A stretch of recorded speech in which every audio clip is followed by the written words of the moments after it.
Lalo-man, Lalo-man, does whatever a Lalo-man can. Climb the ceiling and jump down. Kill a ginger. It's the Lalo-man. It's Watch It on the Couch. I love that.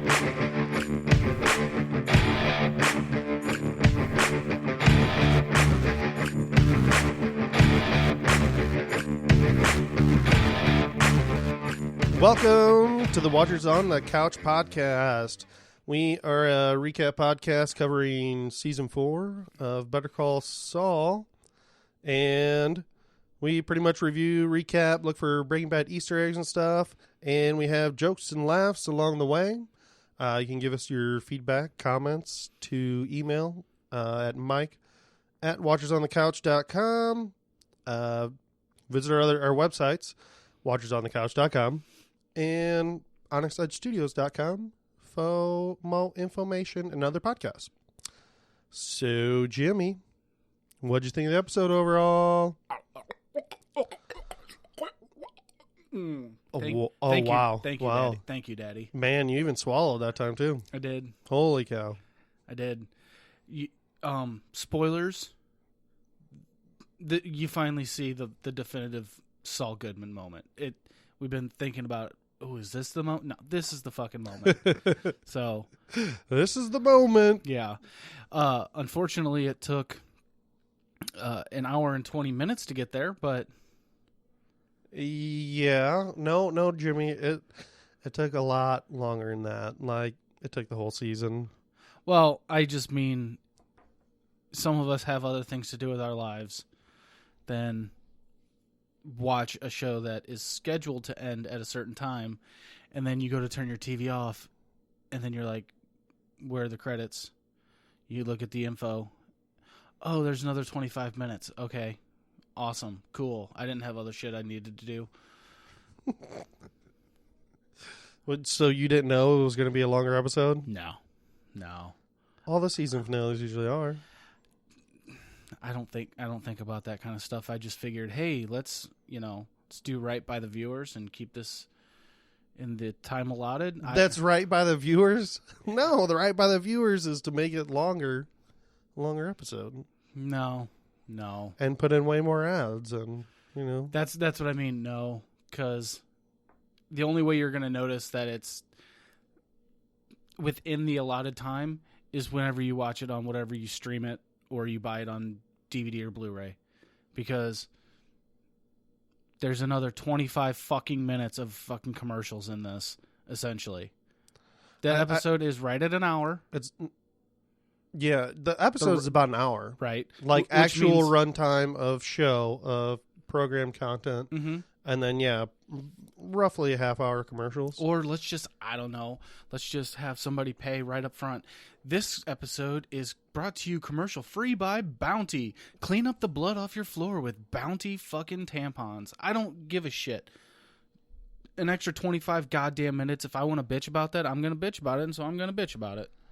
So you liked the episode, but you didn't like that it was long? That I hate commercials. I just hate them. Got you on board with hating commercials. Yeah. It's about time. Mm-hmm. Welcome aboard. I guess I've never really realized it until now. Oh, look what I did to you. Yeah. Commercial. I hate it. I can't do it. Like, it's so the first. That's why I said I always like. I was watching Monday Night Football. Hell yeah. And I was watching Drew Brees break a record. Woohoo! Go Drew Brees. I don't know who that is, but okay. And so yeah, I always wait no matter what, like at least a half hour before I start watching the episode, because that'll give me enough time to fast forward, and then while the program is still running, I generally won't catch up. Mm-hmm.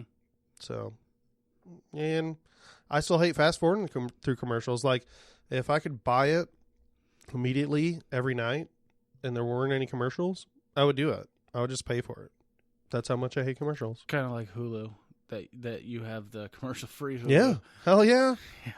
Yeah, because I know Chris and Debbie would talk about, then there was the commercial break when they were on Watchers doing Castle Rock. And I'm like, what commercials? I knew where the commercial breaks went though when I was watching it. Well, see, I guess I never noticed it when I was watching it at your house. Clearly, not on my television. Of course. Hey, that's legal though. But yeah, I don't know. Let me just put it this way: this was the first time all season that commercials I felt interfered with an episode. Okay, that's it. That's really what my whole gripe is. And if that's the only gripe I have about this, yeah, it's a necessary evil of television. Unfortunately, someone's going to get paid. Yeah, I mean, somebody has to pay for it. I definitely think it takes away from the show. I think the ads are too long. There's too much like self promotion too, and they promote the fucking Walking Dead still. I don't know when they're gonna fucking end that. I can't believe they haven't already. They've already said that the next 10 foreseeable years is going to have something Walking Dead. It may not be the actual show, but it will be either Fear or they're already working on another offshoot right now. It's too much. No way, really? Yes. I will tell you this right now. So, like the next 5 seasons of Better Call Saul, I'm still going to be seeing, promos for some type of Walking Dead.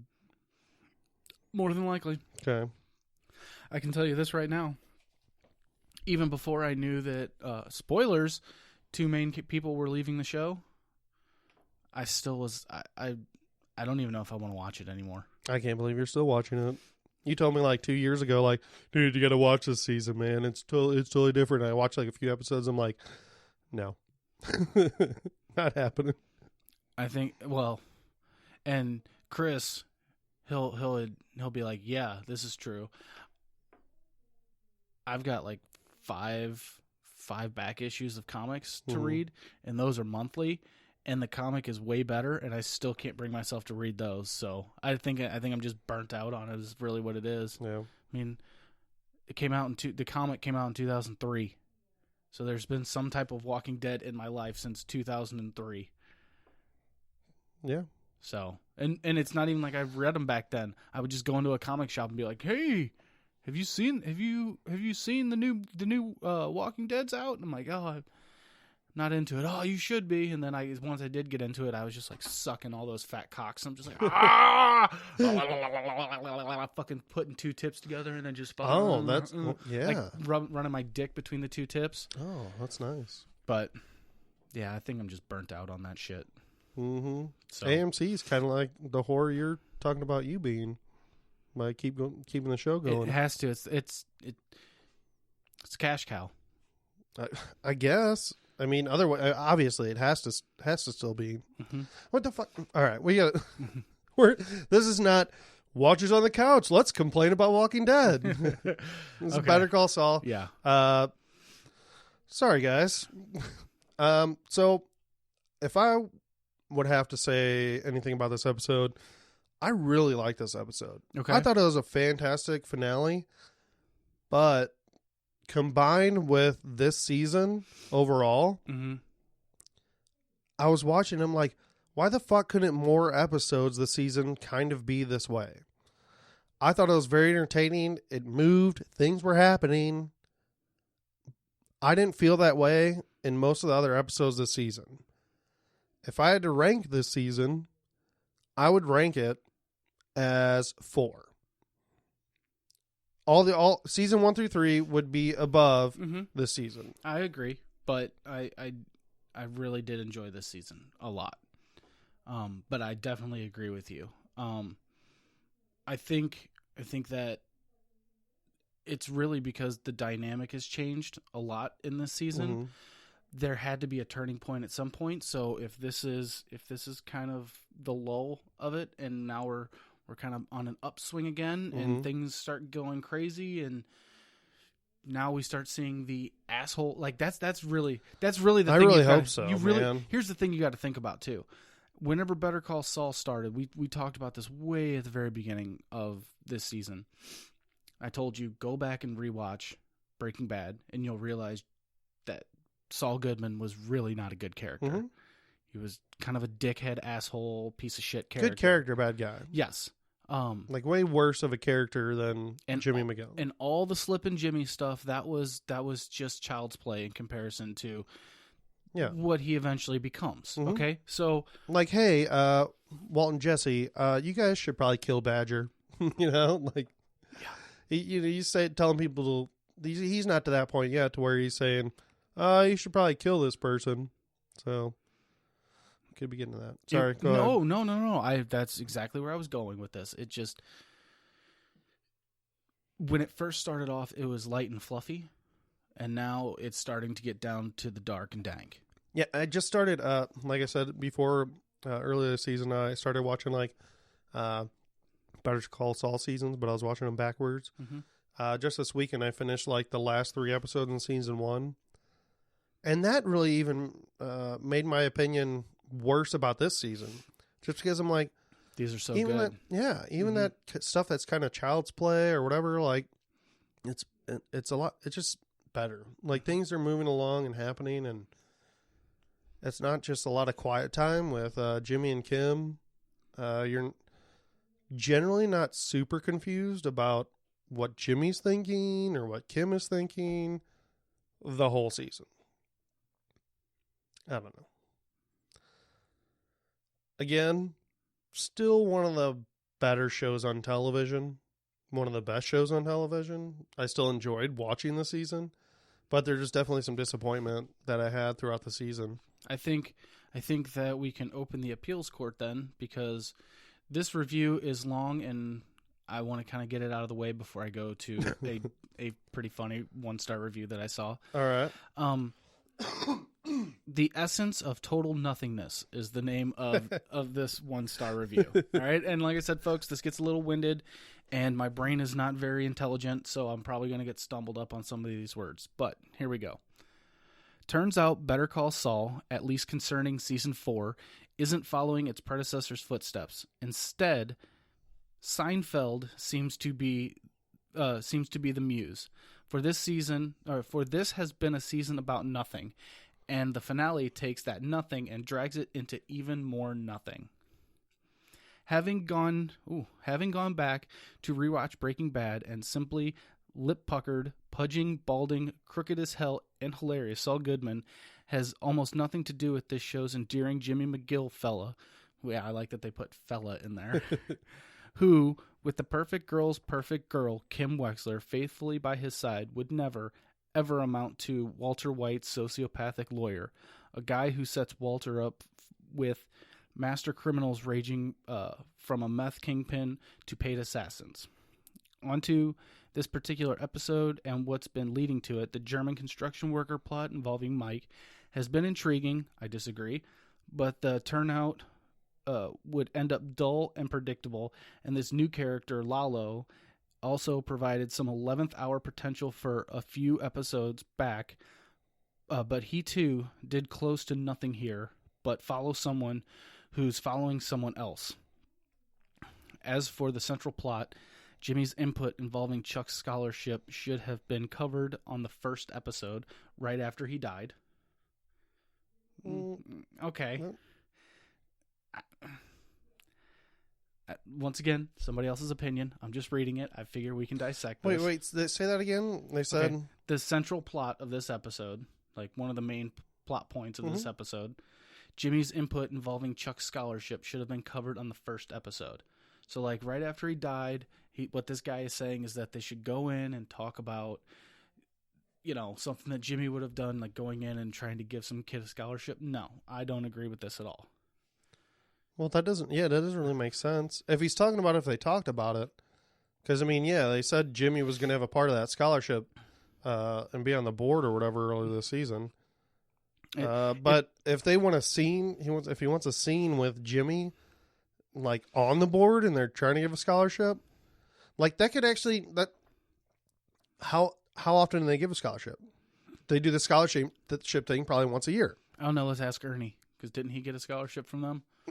Did he? I think so. Oh, all right. Yeah, probably. Which is why he would become one of the interns, is because they paid for his schooling. So then they'll get their money back in the back end and be like, okay, now you're gonna do some really messed up shit for no money, so that we can.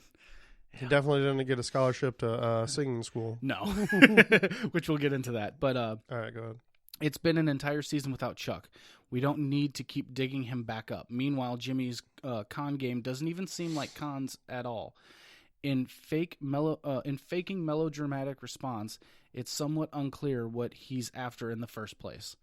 In order to get this series to continue with Breaking Bad without pulling a George Lucas prequel catastrophe, it needs to get rid of Kim Wexler altogether, or at least put her totally against Jimmy, or rather Saul Goodman, and stop having them wasting time with 10-minute pillow talk conversations and brushing each other's teeth during cheerful mornings of pure bliss. Okay, we get it. They love each other.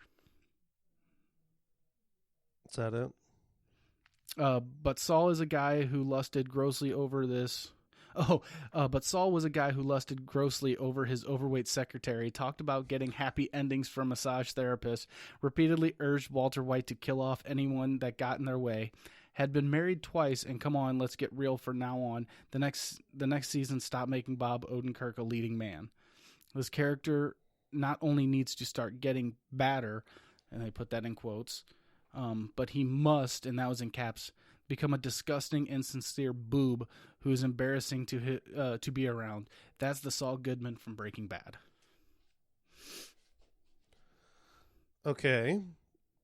What did he mean by the Seinfeld comment? This show is about, because Seinfeld was a show about nothing, so this is taken a cue from Seinfeld, and this season has been a show about nothing. Okay. That's what he was saying about the Seinfeld thing. Well, I don't agree with that. I think some of this season, like, could have had more to it. That's why I was saying, like, I really enjoyed the season finale. I wish it was more like in episode 7 or something. Mm-hmm. And then we had a few more episodes after that. I don't know. Did you listen to the Insider podcast, correct? Yeah. But okay. One of the things that they said was very passively is that as they were writing this, they were like, "Fuck! I wish we could add an extra 2 episodes to the season." And in my head, because I'm listening to it, and I'm like, "Then why didn't you drop? Why didn't you? You motherfucker! You could have." Yeah. Why didn't you drop some stuff that just slowed the series down, Germans, and write in some other stuff. Now, mind you, it makes sense now, because what they did essentially was they showed this was Mike's very first, like, just kill, flat out murder.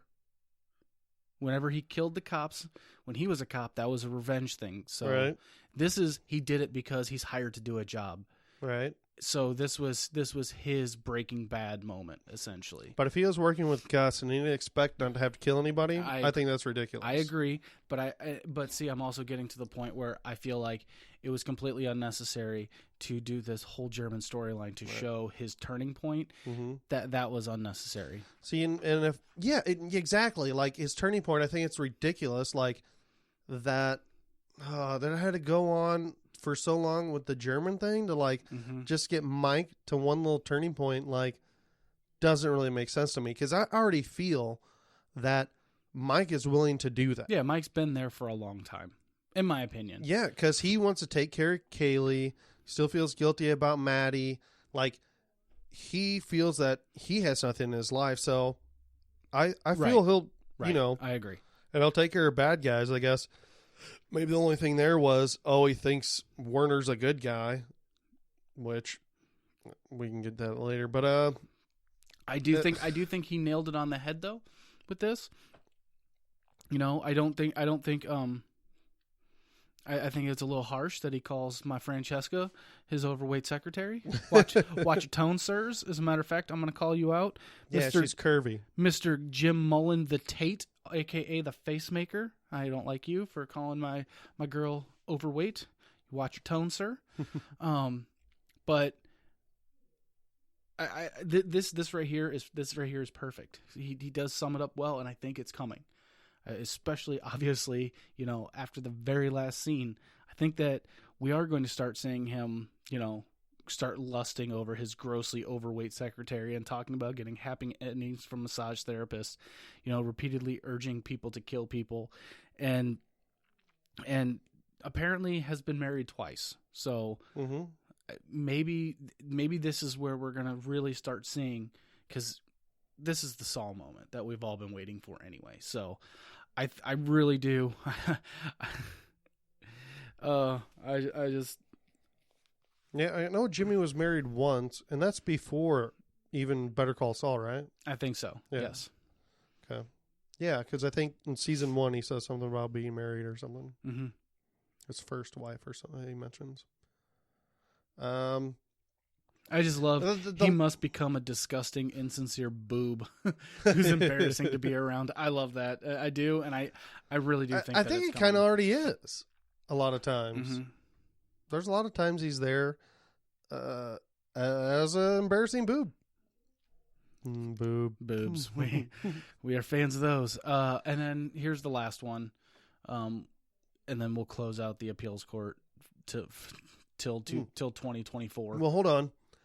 Just a couple points. Lalo, okay. I like that Aloe was Aloe. Aloe. Racist son of a bitch. I like that Lalo was added to this. I wish he had more involvement. I wish he was added earlier. I wish he was added earlier too, but I think they did it right. I think they did a good job in this episode. I really enjoyed how it went about in this episode and how he did get tied into it. You noticed who it worked for me. You noticed who wasn't in this episode at all, right? Nacho. Not Nacho Libre, but Nacho episode. Yeah, apparently. And then talking about stop digging up Chuck. I don't think they're going. I don't think they're bringing back Chuck too many times. Mm-mm. I think they're doing it. I think they're doing it very well. It's very purposeful, and only did it twice. Very meaningful to see. They only did it twice. Besides the teaser, the very first scene, it's kind of like I don't know how much I got of that. I mean, I guess his singing and the song they were singing, all right, but. I mean, you could have cut that out and it would have been fine. It was cool when they talked about it in the Insider podcast. They were like, you realize you got the lead singer of Spinal Tap to sing on your show. That was pretty cool. Yeah. It just seemed like one of those things that they did to kind of just ask their own D and have fun. Yeah, but like true Jimmy, well, not even Jimmy, like Bob Odenkirk. He's sitting there singing like off key just enough to where it actually kind of sounds good. They said that's how he sings, but I don't know. But he's done it in other shows. Bob and with who was it? David and Bob, the show that was on Netflix. They sang in that. Mr. Show, they sang in that. I would assume he can sing better than that, but I wouldn't doubt if he can't sing much better. I really do. I just think that's part of his comedy. Is that because that's the thing when you're trying to sing off, it's hard. Do you think Ernie can sing and he was just doing the same thing? Do you want me to play the race card and say that yes he can? He's a soulful black man. He's doing an Urkel. Yeah, exactly. I bet you can, and that's what I'm saying. Like for me, yeah. Oh, I didn't even think about that. But for me to sit there and clap in a 4/4 is like it's hard for me to kind of try and mess that up. Which is why odd time signatures were always kind of a weird thing because you're doing it purposely, but you're doing it to a time signature. If you're able to make it sound somewhat good, but you're doing it on purpose, that's an art. So, well, good job, Ernie. R.I.P. Okay, and then the last thing, I just had to bring this up. I think you'll get a kick out of this. All right. Here's a 1 out of 10 star review from Ray, a.k.a. Postana. Okay. Fantastic Better Call Saul BSC, or BCS, offshoot, and I want to bury the lead. Better Call Saul has all the elements of a fan show. It's not a real prequel for Breaking Bad since it has hardly anything in common with the series. Better Call Saul has no exciting storyline. Its goal seems to be boring. The characters lead boring, average lives. The only excitement seems to come from the sparse elements of crime. In this, Better Call Saul has truly succeeded, as it is to point out the contrast between boring, everyday, dull life and exciting crime. I doubt, however, its fans of the show care anything about this. Like many fans, they swallow everything up with criticism, all the gravy. For them, I can see a beautiful Better Call Saul offshoot, a series only about side character Huel, lying each episode on the couch watching TV and falling asleep at the end in total boredom, and the fans would still love it because they are fans. Okay. I would agree only slightly for certain fans, for sure. I mean, there are fans that are going to just love it no matter what. Hell, you get on Reddit, and if you have any criticism about it, you know, they downvote you, and I don't know. And if you look, dude, there's so many posts, like, on this show to where people are like, I just want to give a shout-out to this is the best show ever. I just want to give a shout-out to Bob Odenkirk's acting of doing it, like, and it's simple shit, too. Like, how, it's amazing how Gus can just turn from being all nice and then giving Nacho a look. I'm like, how the fuck hard is that? Like, anybody in their life can do that. It was so good to see him bring up his mentioning of perhaps again. I loved it so much. Perhaps he could put it in more episodes, or even perhaps use it when they don't put the word perhaps in the sentence. Right. Perhaps.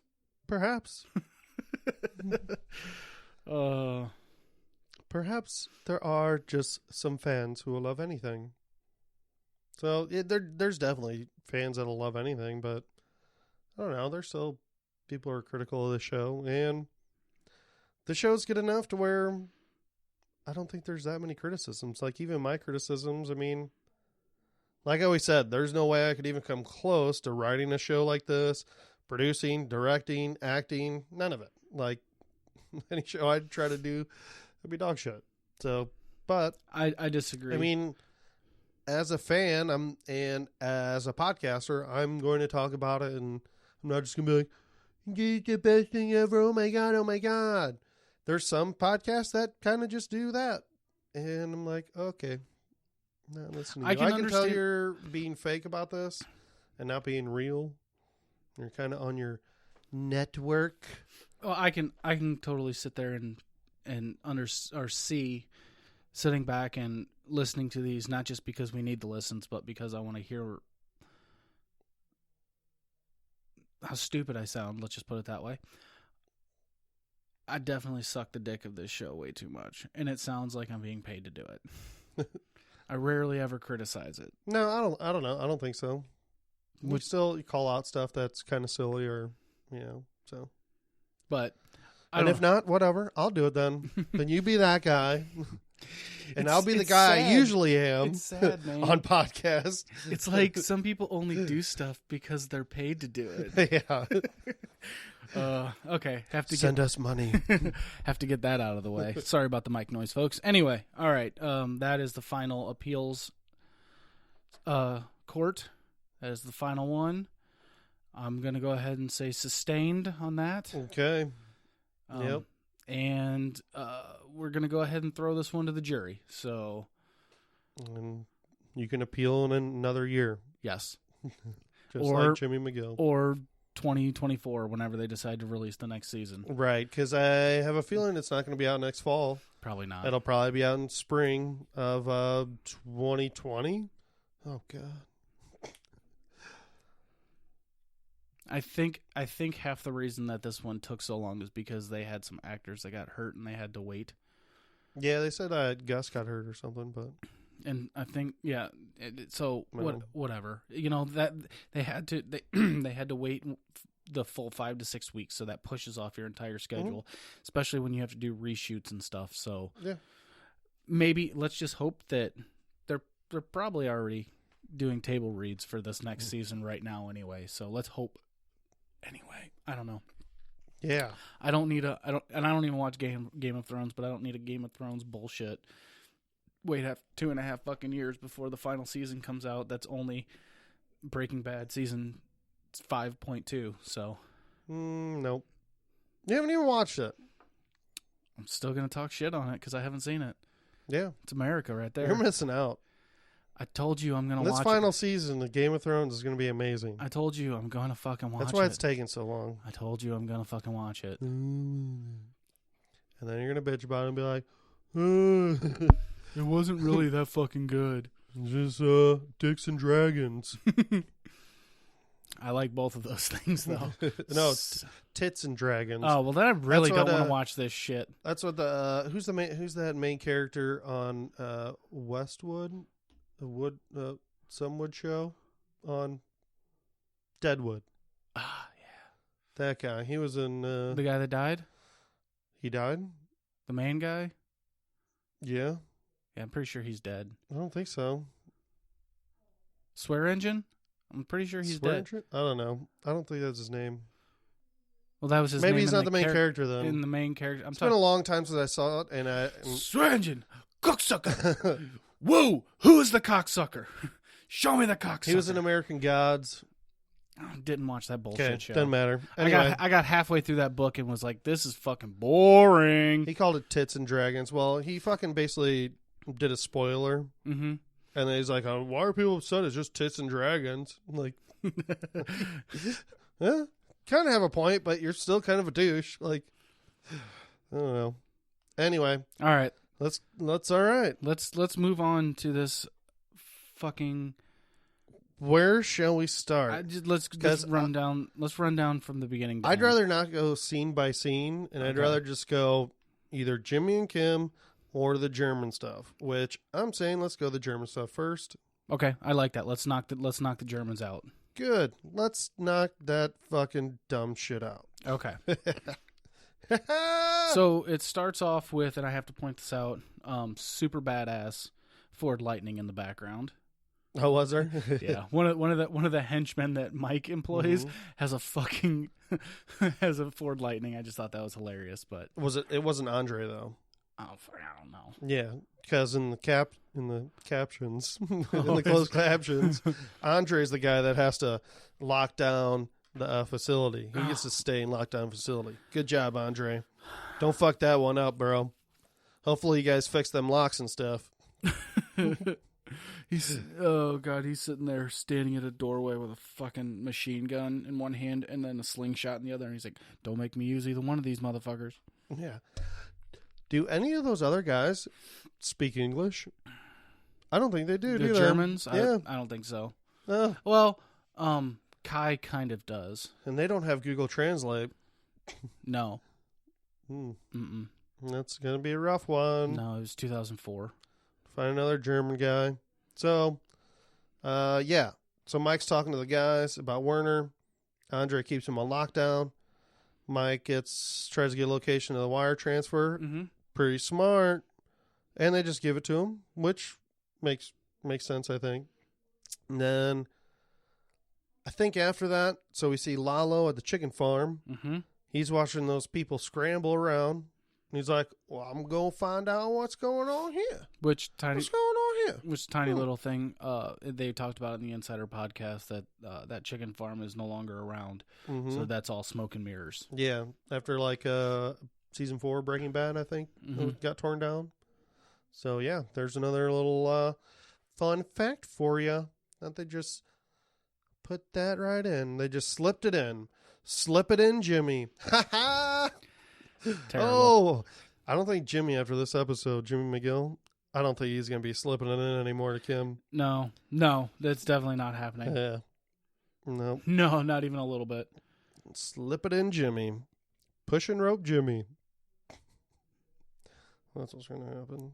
Kim ain't going to have any of it. He's just gonna jerk his limp dick off because that's what pushing rope means. I guess. No, that's where you try to push in. Oh, a limp wiener. One, yeah. I guess pulling rope would be jerking. Yeah, that'd be pulling rope. Yeah, that's good distinction. That's I like that. That's what I do. I just pull rope. And that's what you get from Watchers on the Couch. Learn something new every day. Tell your girlfriend. Or wife, or me. Or boyfriend. Or, I would say, yeah. You know, we don't judge. Toaster oven. Yeah. I don't give a shit. Jimmy, I mean, he licks 2 dicks at the same time. So... And I push them together, like I said before, and then try and lick the cream out in between, like a salmon. Yeah, he docks them and then try to gets in between them. Yeah, tries to get between the airlock. So push it out the airlock. Okay, so here's my question for you: do you think it's plausible that he would be able to get that kind of information and gain access to the back of the little check into cash or Western Mutual or whatever? Yeah, it's called a Travel Wire. There you go. Okay. Yeah, and I think Fred probably would have done it. His name was Fred, and he was a ginger. Do you think? And I'm pretty fucking offended as a fellow ginger that they made another ginger look dumb. I think it's ridiculous. They made, what, all gingers are just like, dumb and pussies and like, I thought that was common stupid knowledge, mustaches and can barely grow them. And you can grow a mustache just fine. Not really. You just can't grow the rest of it. Like, you suffer the same thing that I do. The mustache and the chin, they don't grow together. So, Yep. Although you would look really fucking dumb with facial hair. Okay. I'm just gonna throw that out. You should also shave your head Okay. and just have a mustache. I'm thinking about growing it out. Chris Ney style, fellow ginger. Anyway. Mm-hmm. Doing, trying to live the dream and not give it up. Not give up the rock star style, just like Jimmy McGill. Chris Ney's going to have to start doing comb over. All right, I'm not making ball jokes about Chris anymore. It's stupid. Yeah, you're going to have to cut that out. I'm not cutting it out, Chris. So, yeah, I think you think Mike could, why couldn't he? could get in the pants of that ginger? Yeah. Okay. I think it worked. Would you have let him in?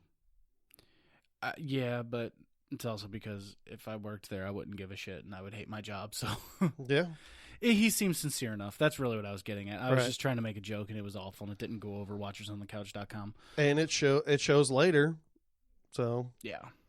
yeah, Mike did a great job. Let's see.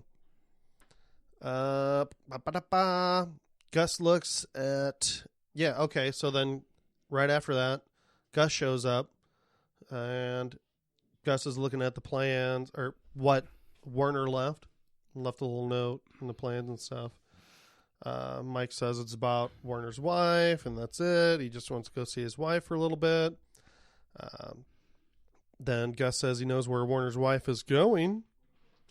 So, which I wouldn't expect any less, that they would have tabs on their family, which again, still think it's fucked up that they get to call anybody, about their wife and family or all that stuff. It's a mistake. Perhaps it's a mistake that will never be made again.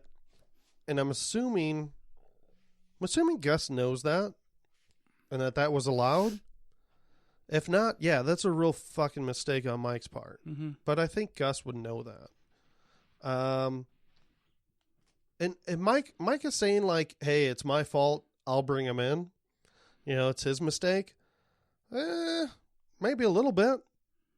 Mike's biggest mistake was letting them go out into Albuquerque for some R&R. They didn't even know what city they were in. You know how much information Werner could have got? Oh, yeah. That's where Mike fucked up. Just from the is address leaving him alone. Just from the address alone of the strip club or even the bar that they went, because the menus probably got their address on the Yep.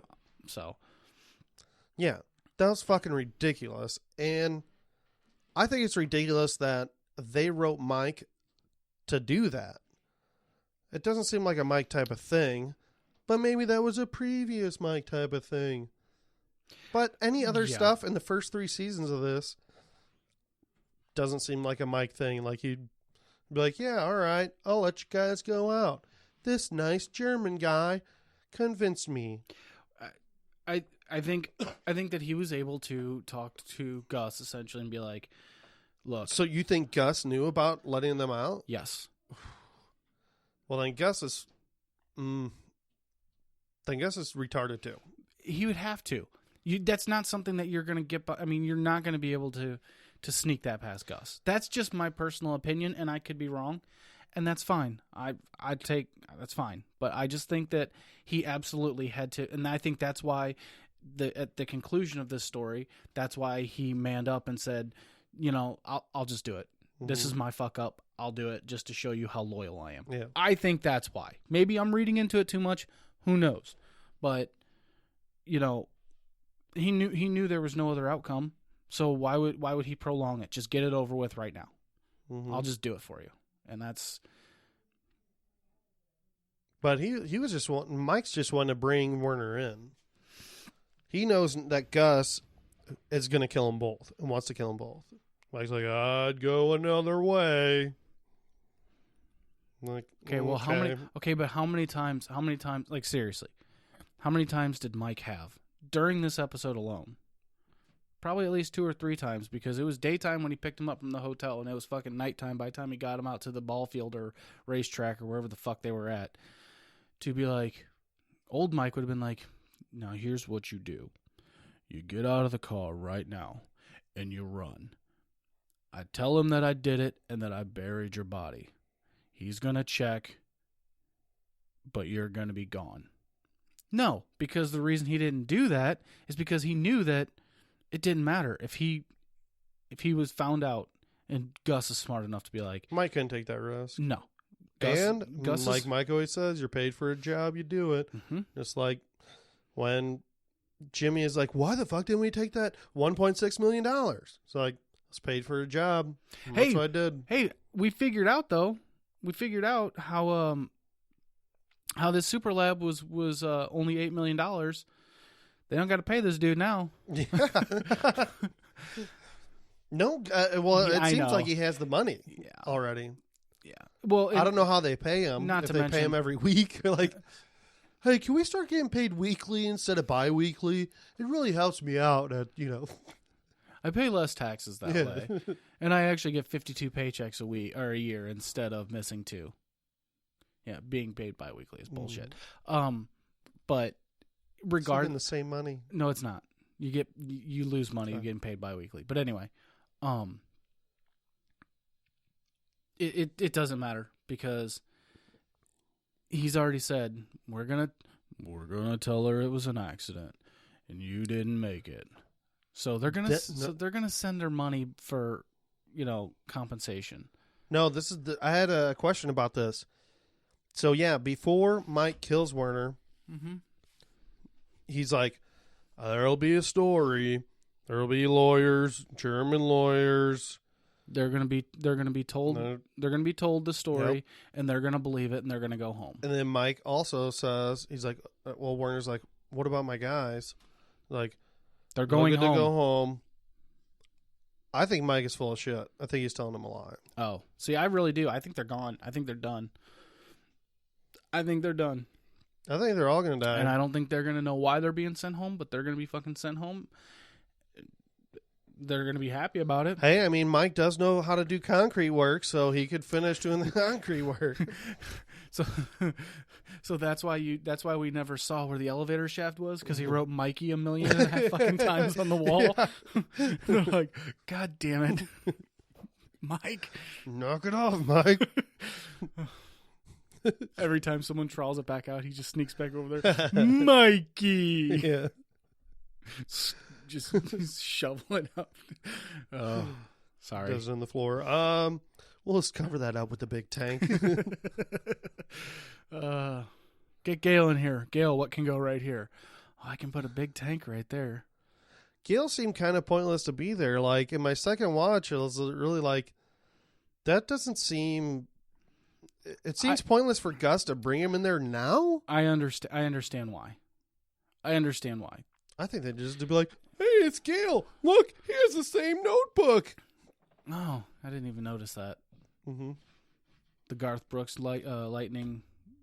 Is it a Garth Brooks? No, I'll just call it the Garth Brooks notepad. I wish it was. Title of the episode, Garth Brooks notepad. Yeah. That's probably not, folks. It's probably going to be something that Mike picks because he's got top bill. So, Bocephus. Yeah. I actually or whatever Garth Brooks' other name was for a while. Oh God, you just put me on the spot, and I'm gonna get. Yeah. What a fucking weirdo. So, I don't think that it was pointless.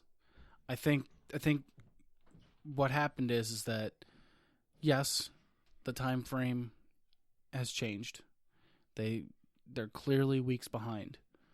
So Gail came down there and was like, yeah, this is adequate for a cook. I can start. And he's just like, no, you're not. I think Gail thought that he was going there to be like, okay, can I use this space? Okay, well, I just got to get ventilation going through here, but we can do it. But really, it was more about Gus getting him there and being like, will this space work? Is this big enough? Mm-hmm. It all happened off camera, so I'm just speculating. Because by the time we show up there, Gail's just fucking doing the river dance and fucking twiddling himself. Just, oh my God, this is so exciting. No. Yes. Oh, wait. Okay. So you're saying that space was supposed to be a lot bigger? And now maybe it won't be?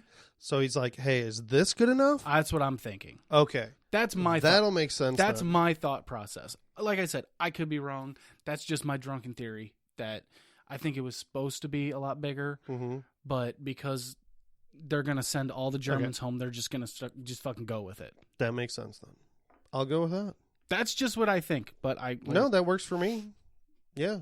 That makes plenty of sense. Look at me. Why am I apologizing about a theory? I don't understand. I'm sorry for talking. I'll be quiet on the podcast now. I talk too much anyway, so. No, you don't. You need to talk more. Okay. Yeah. Jimmy and Kim should have talked more this whole fucking season, but, whatever. I'll go with it. All right, let's, we skipped out a lot of stuff on this. Yeah, Lalo's following Mike. Mm-hmm. And then he has a little convenient scene where he finds a little pay parking lot. Seems a little convenient. He just finds this pay parking lot.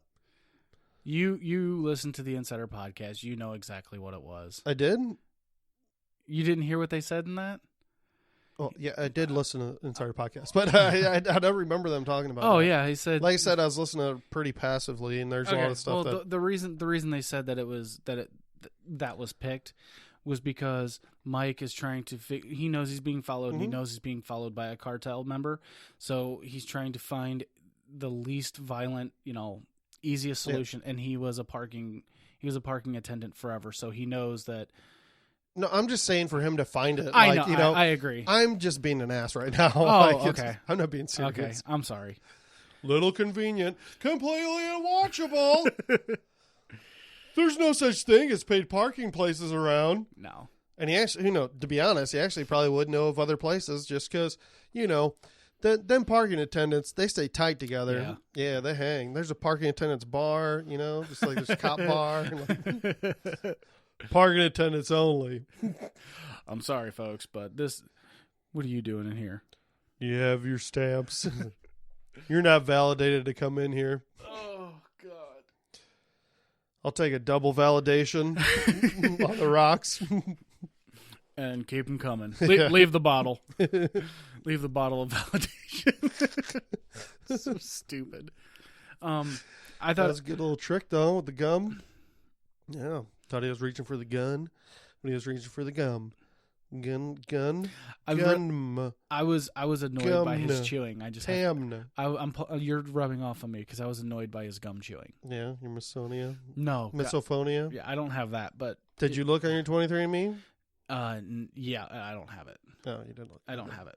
I can't believe we didn't bring that up until this point. Yeah, we were supposed to. Oh, but we never did. Sorry. Yeah, no, I don't have it. Completely unlistenable. I was happy with that because it was, like I said, I'll give it the old Mythbusters plausible. I could actually, I could see somebody doing. I thought it was a cute little idea, except for when Lalo gets pissed off and he fucking rams that guy into the street, and then he whips out onto the street. Yeah, and there's nothing wrong with his car. Yeah. I don't think there was that much wrong with his car while he was ramming him, though. That's what I'm saying. The guy's car, the bumper was ripped off, and his airbags were deployed, and the guy had 7th degree whiplash, and he just spilled his drink. Yeah, and he just pulls out, and he's just like, how do they say damn it in Mexican? Damn it! There you go. I figured it out. Yeah. And he just pulls up to the Ignacio. But was that the last time that we saw Lalo? No, it was not. Definitely was not. No, it was not. Yes, because we see Spider Lalo. Yeah. I find this to be insanely ridiculous, and I did not like this scene whatsoever. But once they said on the Insider podcast that they got this idea from a real true story. Well, okay. It happened, so you can't say. I'd like to see the actual video footage because you can see how different it was. Electrician, done a lot of commercial work. Yeah, I've fucked up grid before. It's really easy to screw it up. You know, a drop ceiling. Mm-hmm. We call it grid. It's so weak. So, all right, it's plausible that he could climb up there, but it looked like the sounds were footsteps. Like he was walking across it there, so they added like sound effects that were like kind of footsteps. Stupid cowboy boots. Maybe, I don't know. Because sure, you could probably get in the purlin and climb across and drop down, as long as you're not trying to walk on the drop ceiling. Because as soon as you fucking touch the damn thing, so you sneeze on it, they just explode. Well, if anybody has a drop ceiling in your basement or like. It's insanely weak. They're held up by a little pencil rod, and yeah. But and how did he jump up there? There's no ladder. That's one of the biggest problems I had. And like, so he also picked the right. I was gonna look it up, but I'm not doing it. So maybe there was a chair there, and he just has really, really good jumping abilities. He's got and really, really good ways. He's very, very stealthy. Very, very sneaky, sir. Because if there was enough room for him to, let's say, only use his arms to climb around there, and I'm picking this apart fucking hard. That's fine. That he wouldn't be able to jump up and reach the purlin. The purlin is what everything supports. The purlin is the roof trusses. So to be able to grab the roof trusses, you wouldn't be able to reach it. Maybe had like a battering rope on it. Like maybe had a completely unwatchable. It was really fucking weird. It was really weird. You're just butthurt about this because he killed the ginger. That's all this fucking comes down to. Yep. That's all it comes down to. Killed the ginger, and they portrayed the ginger as racist. So he'll let the white guy get information, but this kind of foreign-looking feller comes around. But aren't you people racist? No. We know what it's like to be oppressed, all right? Oh, yeah, okay. Ever since we're little kids. Oh, yeah. That's the first thing kids go to. Yeah, while you're sitting trying to make fun of pale and having red hair. Yeah, I know. It's tough. It's tough. And I'm like, yeah, it's tough I'll beat you up. It's tough being picked on at school and then having to go home to your 2,000 square foot house with your family that's still together and dinner being cooked. It's awful. And I mean, if you want to call it together, I mean, and shoes on your feet. Okay. And a backpack filled with loose leaf paper and 3-ring binders. Yeah, that's called ginger privilege. Yeah. Mm-hmm. Yeah. We're 3 older gingers, except for one who's adopted and has blonde hair. Beats you up all the time. I was going to say something, but I'm not going to. All my milkman brothers. Called you a gay slur your whole life. Just beat you. Oh, yeah. Yeah. I didn't want to say it because I'm woke and I'm not like you. I don't say the fag word like you do. Fag. Yeah, see? I don't use that word. I meant cigarette. Because I'm thinking of having a cigarette. Or a bundle of sticks. Yeah, exactly. Burdensome. It's a bundle of sticks is burdensome. That's why it's called that. That's what. Okay. All right. So, do you think Fred's dead? Oh yeah. I think he maybe just taking a nap. So he just gave him the old chloroform. Yeah. Okay. Maybe he had a panic attack and passed out. Maybe just yeah, I was gonna say he's on the phone, right? He turns around, he's on the phone, and then he's like, "What? Oh, I don't see any. Where did he go? I didn't hear the doorbell go off." And then someone drops from the ceiling. Lalo-man. He just faints. Yeah. Slade. I'm saying he's dead. Slade. He dead. He dead. He dead. Slade. He dead. Sorry, that's from a Teen Titans movie. Slade. No, dude, he could just be knocked out. Lalo could have gave him a Lalo punch.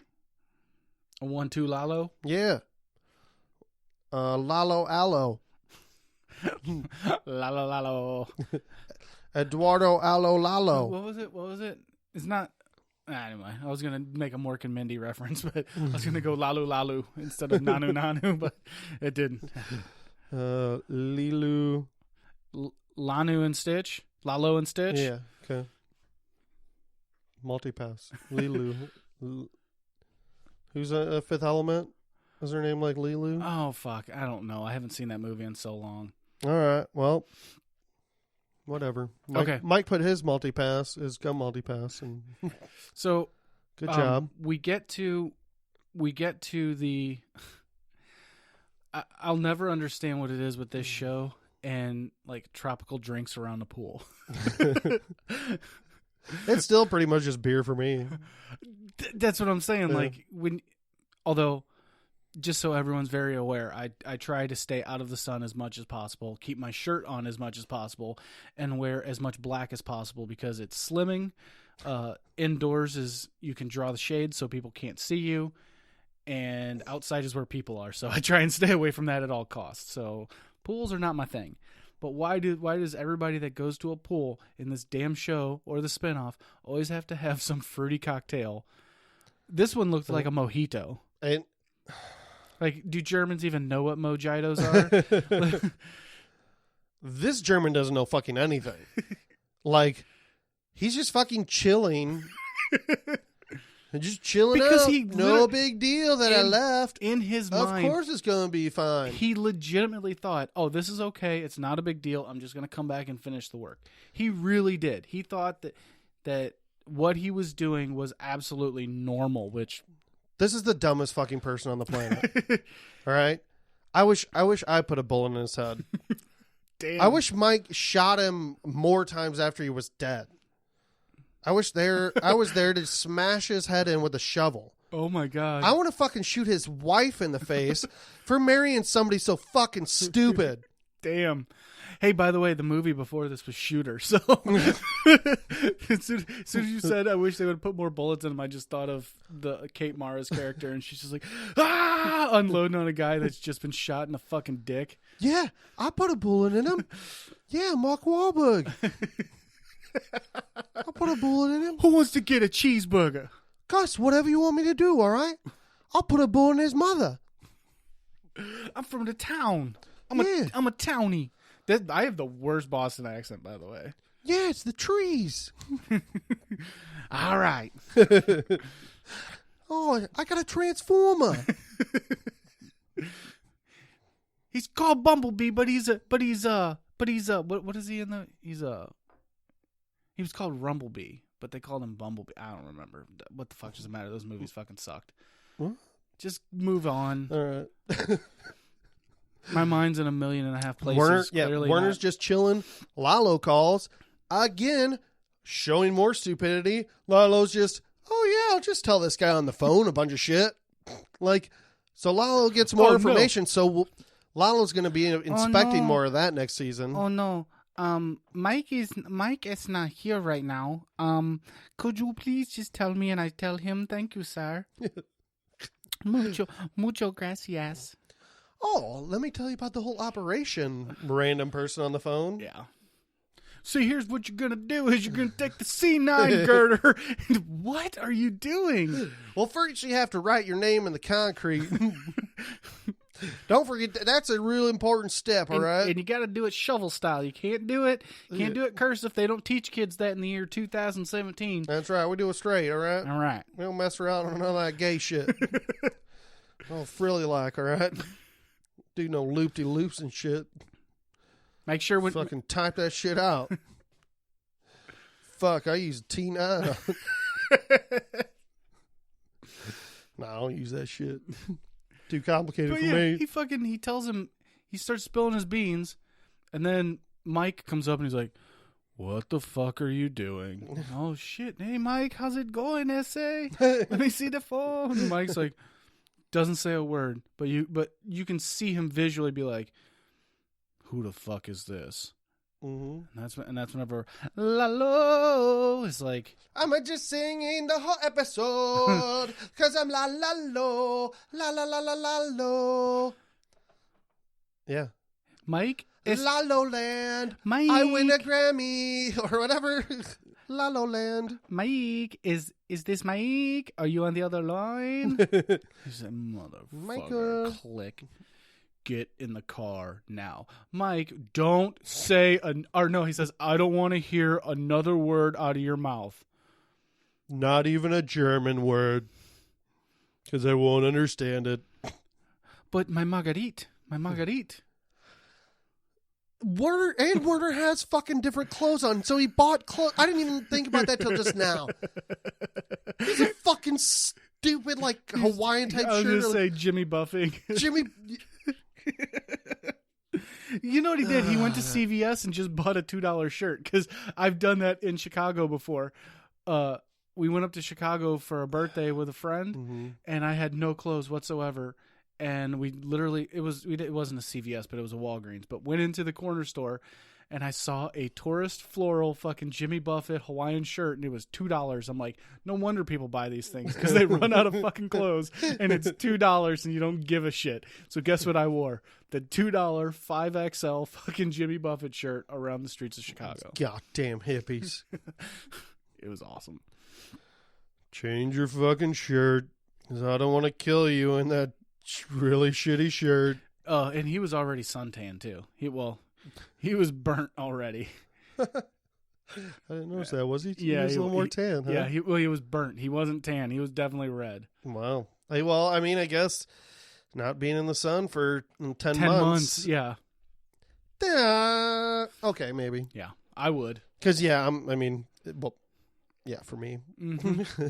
You just go outside. My pale ginger skin. You just go outside to get the mail, and you got a fucking SPF up. Yeah, I use one of those little, like, like back in, like, Western times, what the ladies would use, a little, like, kind of lace umbrella.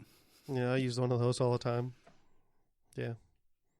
So, so they get in the vehicle, and they drive off, and they go to someplace in the dirt. Middle of nowhere. And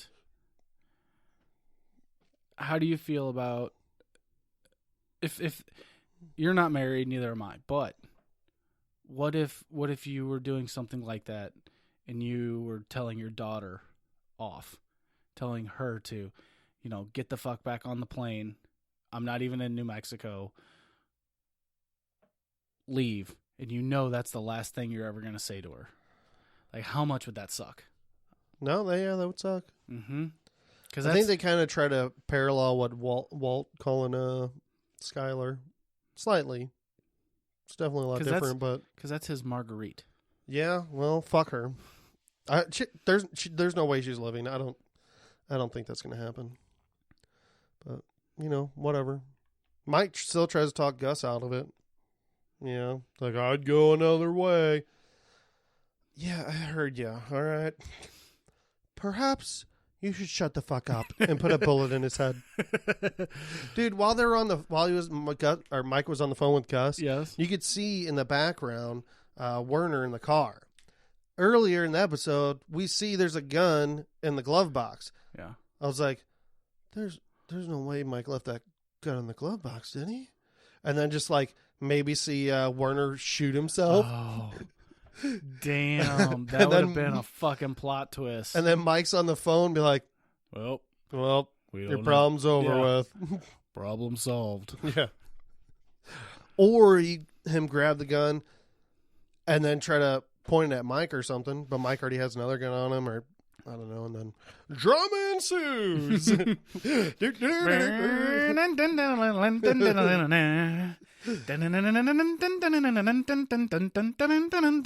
But I legitimately did think that Werner might shoot himself. And I was like, fucking do it, fucking do it. You were pulling a me and screaming at the screen. You're worse than a flat earther. Fucking blow your brains out. Oh, good night. Oh, yeah. I fucking hate Werner. I hate these fucking Germans. I hate that it took this long to get to Mike's little fucking, oh, I killed a guy. Tell the voices in your head, you just killed a guy. I just killed a guy. Sorry, the movie Dutch. It's not going to go. Not people. Nobody's going to get that.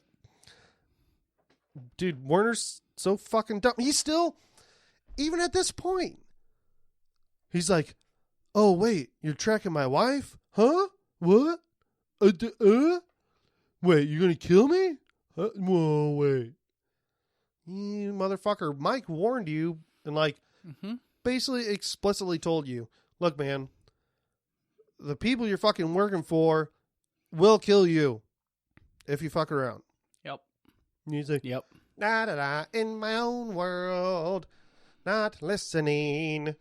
I have to blow rocks up. Because he was just like, rude Americans. And I'm so fucking pissed as a fellow German that they portray German people like this. Completely unwatchable. I am offended. Okay. I am half German, so this is not how Germans are. Never been to Germany. Don't know any people from Germany, but this is not how they are. Not only have I not been out of the country, but I haven't been out of the state. Yeah. And I rarely leave my county. It's hard for me to leave my house. So I am a German. So pans out and you hear the tiniest of gunshots. I thought that was great. I did too. And they I had the love little delay in like audio from when you see the gun firing. You know, just like you would in real life, you would see the flash, and then Yeah. I think they mentioned that on an Insider podcast. Yeah. I actually didn't know it until they said someone on Insider podcast, and then did a second watch of the episode, and I'm like, man, that did make a big difference. I think in watching that scene. Yeah, I thought it was. I really did. I thought it was good. I love the fact that you weren't up on the gunshot. I love that you saw the vivid night sky. I thought it looked.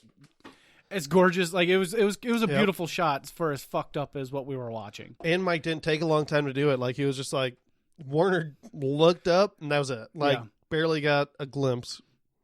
So bye Werner. Yeah. I'd veer to saying.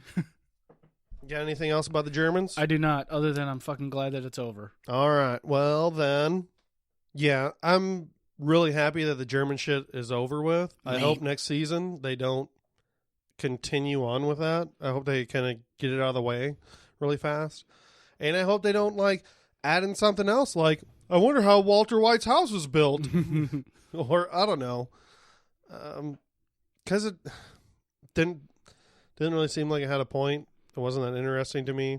But, you know, if one thing, I mean, it worked me up really well to want Werner to be dead. So the same here. Good job. As you can tell, I've been a smoker now for an hour.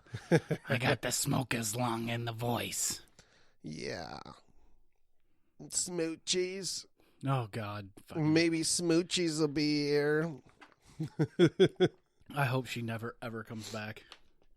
Okay. All right. She makes me feel uncomfortable the way she Me Too's you. Oh. All right. Well, let's get to Jimmy and Kim. Mm-hmm.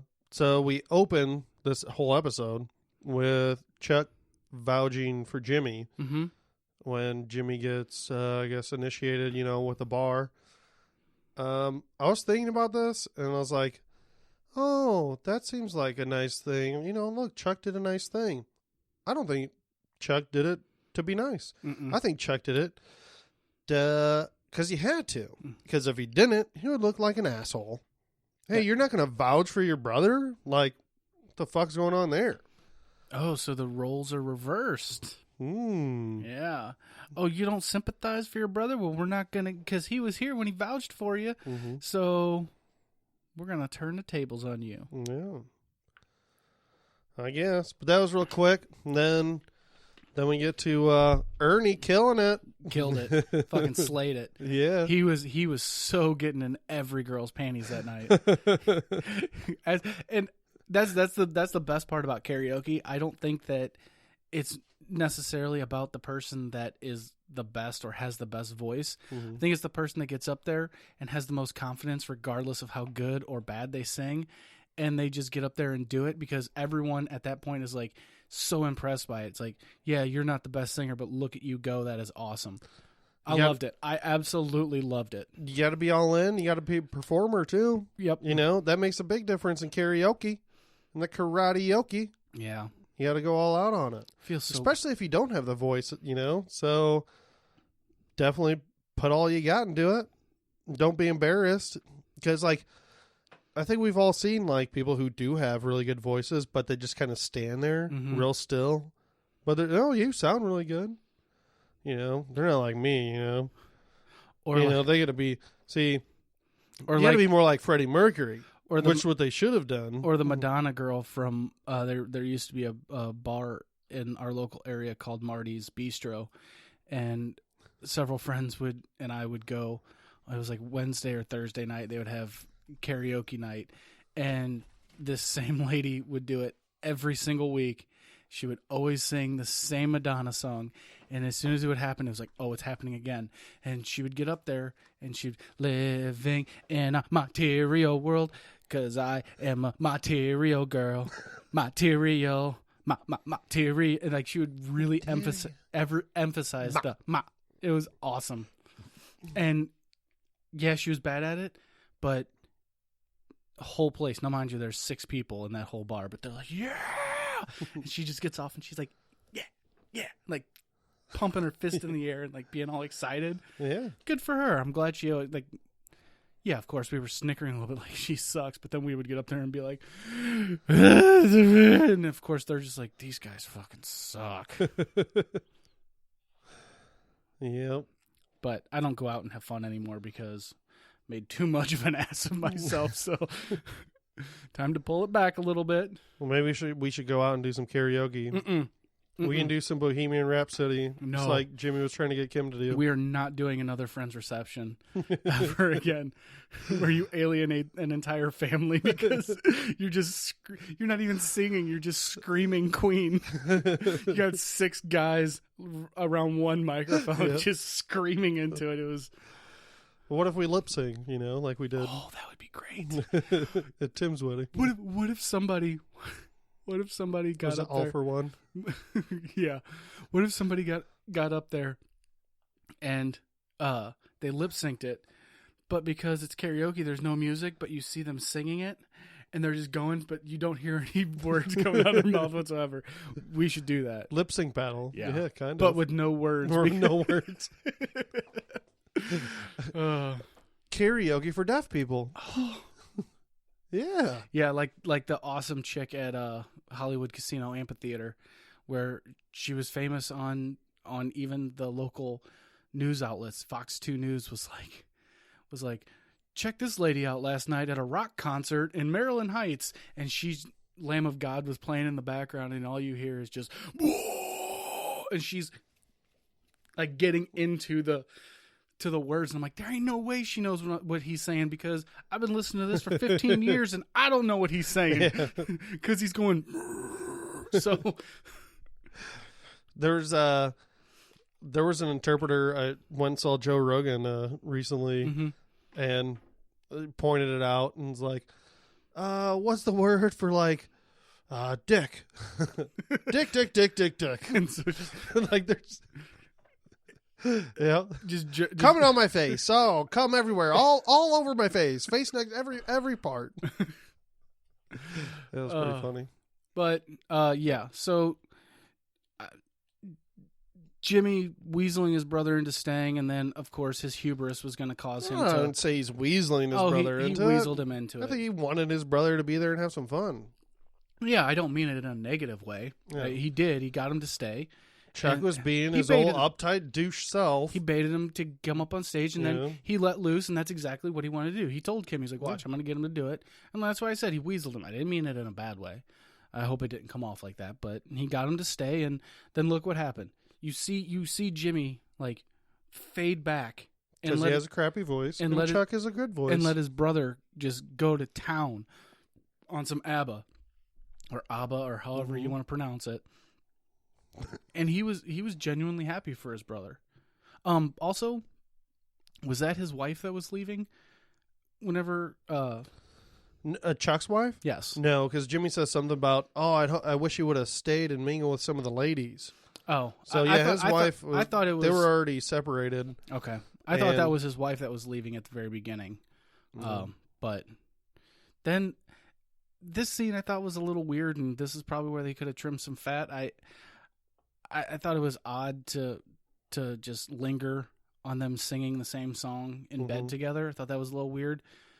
I understand that it was kind of a bonding moment between the two. I was hoping like Chuck was gonna like move his hand over to Jimmy's thigh. Incest is the best. Put your brother to the test. This is why I was always so mean to you, because my feelings. I really want you. And I'm so ashamed of my feelings. But now that we sung the song together, I want to sing onto your microphone. Nope, I'm not giving it to you. No? No, that was awful. Oh, okay. You just made me feel really uncomfortable. Okay. That did seem kind of pointless. The only thing I could see why they wanted to do this scene and emphasize it again at that night after the karaoke was about the winner takes it all. And later we see Jimmy talking to Christy Espinoza and saying, the winner takes it all. Stuff like that. So I don't know if that came across that well when he was talking to her. I mean, it's more than that. They did it for more than that. But I don't know. Do you think it was kind of a weird scene to keep going? I did. But it's whatever. Right. Yeah. I did. I thought it was, and of course my drunken mind, I was like, when they were stumbling into the house, I was like, wait, is Jimmy helping Chuck in? Cause Chuck stayed and got drunk. No, it was Jimmy was drunk. So Chuck was helping him out. But I mean, like I said, I get it. He puts the wastebasket next to him. He said, this is in case you get sick. Oh, you're the best. Do you want what for breakfast? Do you want eggs and bacon or pancakes? Pancakes. Chuck better have made those fucking pancakes. I bet he didn't. I bet he just left and went to his meetings. No, he called Ernie and said, Ernie, get fucking pancakes for Jimmy. He ordered pancakes. yeah. He didn't make them. He ordered the fucking pancakes. Oh, that's why Jimmy hates Chuck. He never made those pancakes. Never made those pancakes. He ordered pancakes, which is even worse than not making them. Because when they come, they're all fucking cold and... It's not made with love, Oh, I don't give a shit about that. Yeah.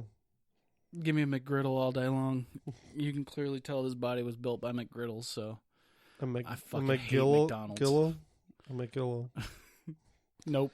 I'll take a McGill sandwich. What's a McGill? Well, let me tell you.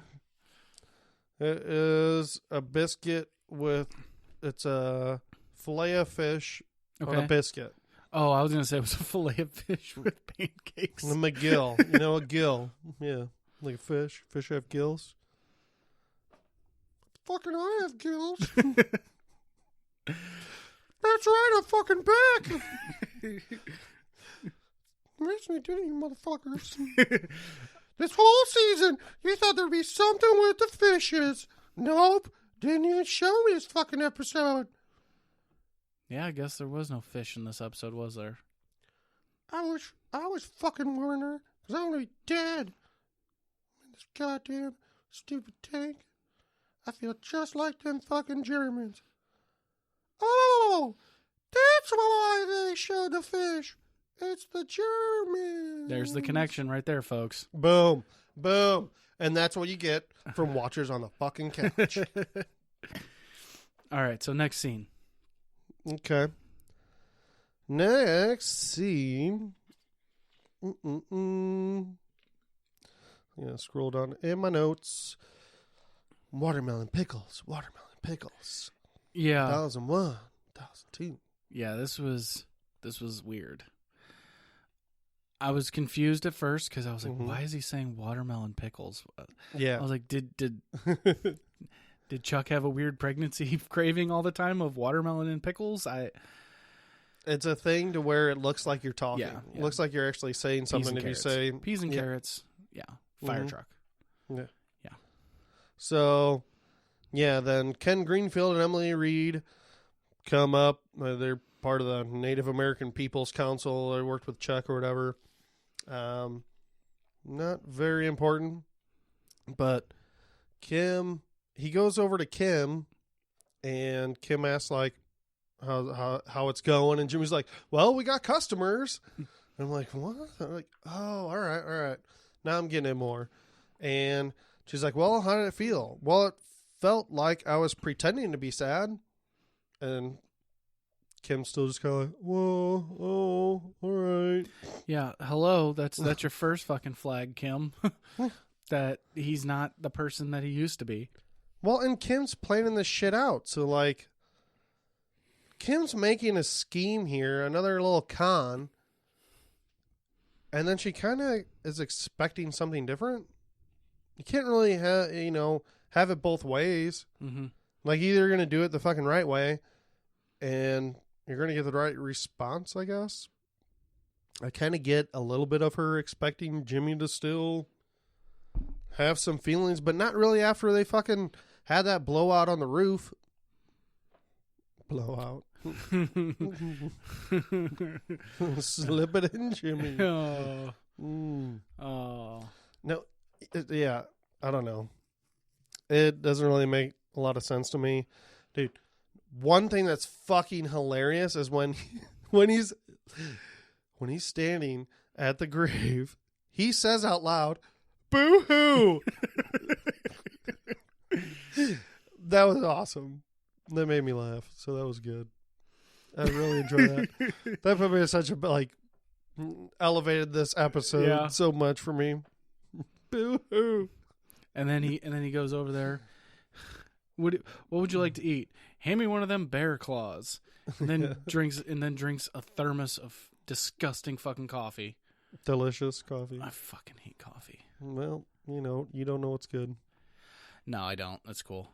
I don't know anything about anything, so no. I don't even know why you're on this podcast. That's why I give my opinions on this show. It's because I know nothing about anything. So that's why you give opinions of other people. Of make-believe people on top of that.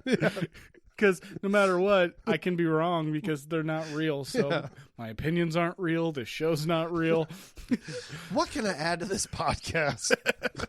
Other people's opinions on the show. All right. And I don't even think half of those opinions are real. Some of the names that they put on there. Just trolls. Yeah, I really think so. But I love it. I absolutely love people that are that. Yes, of course, I'm doing the same thing.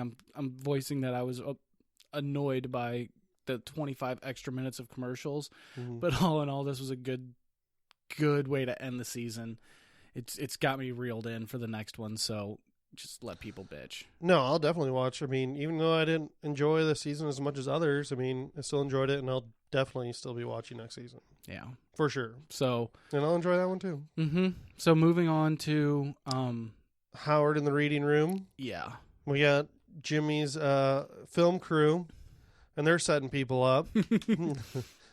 I just want you to know, Jimmy McGill paid for it. Oh, really? Is it, sir? That piece of shit did? Sorry, sir. I just have to say thank you very much for paying for this.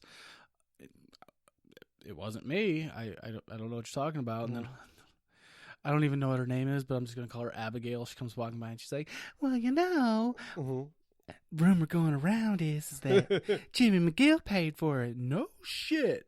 All right. And then it starts. I like that character. You should do that more. Okay. Well, just do it the rest of the episode. I'll bring Abigail around every now and then if y'all like. But And then Seem Kim's, real and nice. then you got a little thing for Abigail, don't you, big I boy? do. Oh, I'll give you my phone number afterwards. You can call me up on my landline. I'm getting a little chub. Don't call my landline. Call my landline. So Kim's boss happens to be there, and then he brings it up too. Yeah. And Rich already found out, I guess. Yeah. You know, from Abigail. From assuming. Abigail. Yeah. We are getting to my favorite part of this scene, by the way. She's like, okay, I need to go console him. She goes outside, and he's just smoking away on his Newport mentholatum, having a shitty time. He doesn't want to be there. Mm-hmm. You can tell he doesn't want to be there, but he's got to keep the bamboozle going on. All right, I'm fucking hungry. Those mini cheeseburgers. Oh, I can pay for the food, but I can't eat it because I'm in too much mourning. All right, I have too much grief. And she didn't even have to say anything, but she was like, correct. He's just like, fuck, I want to eat. Because it's funny, every little party that he goes to, he's always chowing down. Mm-hmm. So it would be weird if he's just in there just pounding away. But I would take it the other way. He's grieving, so he's just eating. Yeah. Where did he get that? He's like, can't believe I paid $23,000 for this. $23,000. Where did he get that money? It's got to be from the cell phones. Oh, all right. Where is the Sandpiper settlement? What happened to that? Oh. Where my fucking Sandpiper money, bitch? Did they decide to take that to court and so take the settlement? Because I thought, I would. Oh, that's a good question. Because I thought it was settled. Well, it was no. He had talked him into settling, right. and that's whenever he had the one girl come in and pull the ruse of him keeping the headset on, basically giving the lady her friends back. Mm-hmm. Because that bingo scam was one of the worst ones ever. Mm-hmm. Poor Ethel sitting there dobbing away 6 numbers in, bingo, and everyone else is like, you fucking bitch. Of course you get it. Yeah. But I thought she already made the decision to settle. I thought she had, and then he helped her get her friends back. Yeah, we'll have to look it up. Appeals court for next year. We won't remember. Even if he didn't have that money yet, I could understand it taking a long time for that. Usually settlements to get paid out, mm-hmm. I think would take quite a while. You know, it seems like a thing that in real life that takes a while to get or comes in payments, you know, not all at once. But then again, it almost seems like the lawyer fees would be something that would get paid out immediately, and then everything else would be distributed, and that would take some time because in that type of case, there's so many different people that are supposed to get money that there's a lot of hoops to jump through. Mm-hmm. Can't just be like, all right, you get money. It's like, no, we got to do this, all this bunch of stupid shit. So I mean, this was something from 3 days ago, and it says some questions that people were worried about was the HHM resizing and the sandpaper settlement. So I don't think that they've ever said it because I'm looking it up on Reddit. Yeah. And remember, Kim works for the company that is representing Sandpiper Crossing. And HHM was kind of going under. Maybe Jimmy, because if HHM went under, would Jimmy still get his money? Did he give a shit about Chuck earlier this season? Or was he just like, dude, get it fucking together and keep this company going? Secretly, I just want my money. Because if you go under, I'm not going to get my money. What if next season, Kim's like, fuck you, Jimmy? Yeah. And I don't see how they could work that Sandpiper case different. Unless Kim knows some shady things that Jimmy did, and she could bring that up in court. Dun, dun, dun. Oh. But then you would think Jimmy would lose his license again. Yeah. So we know that's not going to happen. We don't actually know that Jimmy got his license. We did. Yeah, we did. All Sugar Teeth said was there's some good news. And he's like, I already know what it is. But then he also says, take me to the place where I can get the thing, because I'm not going to be using my real name. I'm just... Oh, sorry. Damn it. Look, it's like a thing with Fred, all right? I can't read you. I didn't actually see Fred dead, so he could still be alive. Why can't It's like I a Game of read Thrones you? thing, you know? People always like say, I'm like, no, dude, the fucking person's dead, all right? Okay, anyway. If it's not shown on screen, if it's not explicitly said. This is the show me state. You got to show me the body. Yeah. Show me them titties. Okay, so... Show me them titties, Christy. So at this point... I'm just trying to act like you didn't even say that. Try to act like a normal person who wouldn't like make a comment about like a person who's playing a high school person. Like, yeah, yeah. You're getting, and I, yeah. Okay. Oh, dude. Oh, didn't even mention Jimmy wants to fucking play the movie Backdraft in real life. Just randomly comes out with a weird scenario about Judge Papa Doomian. Judge, I don't know. Right. And he's like, what if she touches the doorknob and it's really hot? And then I come in like, oh, it's probably not doable. Like, had to watch the movie Backdraft. Yeah. It's exactly Backdraft. It's a good movie too, by the way. It is. AMC should play and Kurt that. Russell plays himself, plays his dad as well. AMC. Yeah, which is, plays two characters. He plays his dad and he plays his... See? So AMC, play Backdraft. They have recently, I think. Oh, okay. Sweet. I almost want to think, no, I guess they haven't played it before Better Call Saul, have they? I don't want to linger too much on it, and yes, I'm pushing on to the... All right, let's go. I don't want to linger too much on it, but I'm glad that you brought up the high schooler with the voluptuous. That scene pissed me off. Mm-hmm. Another scene that I thought was completely unnecessary, but I loved that they sped it up. As in, I love that you don't give a shit. That they filmed it to where it doesn't matter what the kids already said because the board already knew who they were giving the scholarship to. I did like that. Yeah, because Jimmy, mentions, hey, did you read her essay? Yeah, they didn't. Everyone just like giving like little fake smiles. Like, luckily though, I think Chuck saved face with Jimmy and was like, you make a good argument. Let's take a new vote. Yeah. I would almost think normal Howard. Did I say Chuck? Normal Howard. Normal Howard would not have done that. Wouldn't maybe just be like, no, Jimmy, we already made our decision. Yeah. So a lot of that has to do with since Chuck's death, it's new. He's got that creepy fucking painting of him in the boardroom. I know. Like he's putting him up on a pedestal. Like maybe, hey, remember how early in the episode when he was like, hey, Chuck, you have to put another M on there. People like symmetrical stuff. maybe before HHM goes, you got two eyes. You got two, we only need one nipple. But, Eminem melts your mouth. Maybe Jimmy's like, hey man, you should put that other M up there. And he does it. He's not going to because he's going to be under Saul Goodman. But that's why that was my bridge to this. I think you need to put a D up there. For dumbass? No, it's because everybody, loves a D. HHMD? Either their own or somebody else's. Hard, hung, magnificent dick.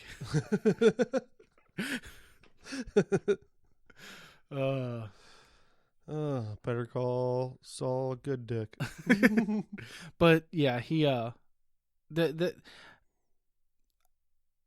it was an unnecessary scene to get to. So I did like that speech that he gave her. Mm-hmm. It felt real, and it would be really cool if we did see her like in a couple seasons or something, and she's interning for Saul or something. I don't know. It'd be really cool to see that. I don't think that's going to happen, but I don't know that girl, if she's like a actor or good actor or not, or what her role was supposed to be in that scene. Mm-hmm. But she didn't give much of info on her face, facial expression. How I took it was, she's like, "Dude, what the fuck, man? Mm-hmm. You're a real weirdo and creep. So I got to get to my bus." That's how I took it too. And she's probably not even going to go to the law anymore. Like, fuck that, dude. Is that what lawyers are like? I don't want to be like that. Yeah. I read it the same way, that she was just like, no. I'm going to go steal some shit. Well, I'm going to go back to crime now. See, that was the other thing I was thinking. How cool would it be that all of a sudden, like, in a couple seasons, he's practicing under Saul Goodman, and she comes in and is like, I need a lawyer. That would be cool. That's probably definitely going to happen. Okay. Yeah, good call. Okay. You heard it here, folks. We're calling it right now. Big Titty Chrissy's. We're drawing the name in the concrete right now. I didn't notice that either, that she was quite large in the chest until second viewing. Get the fuck out of here. No, seriously. And I didn't notice it. Like, it almost seemed like because the camera angle was mostly on her face the whole time. Mm-hmm. And then there was a farther out shot, and I'm kind of like, oh, that's kind of weird.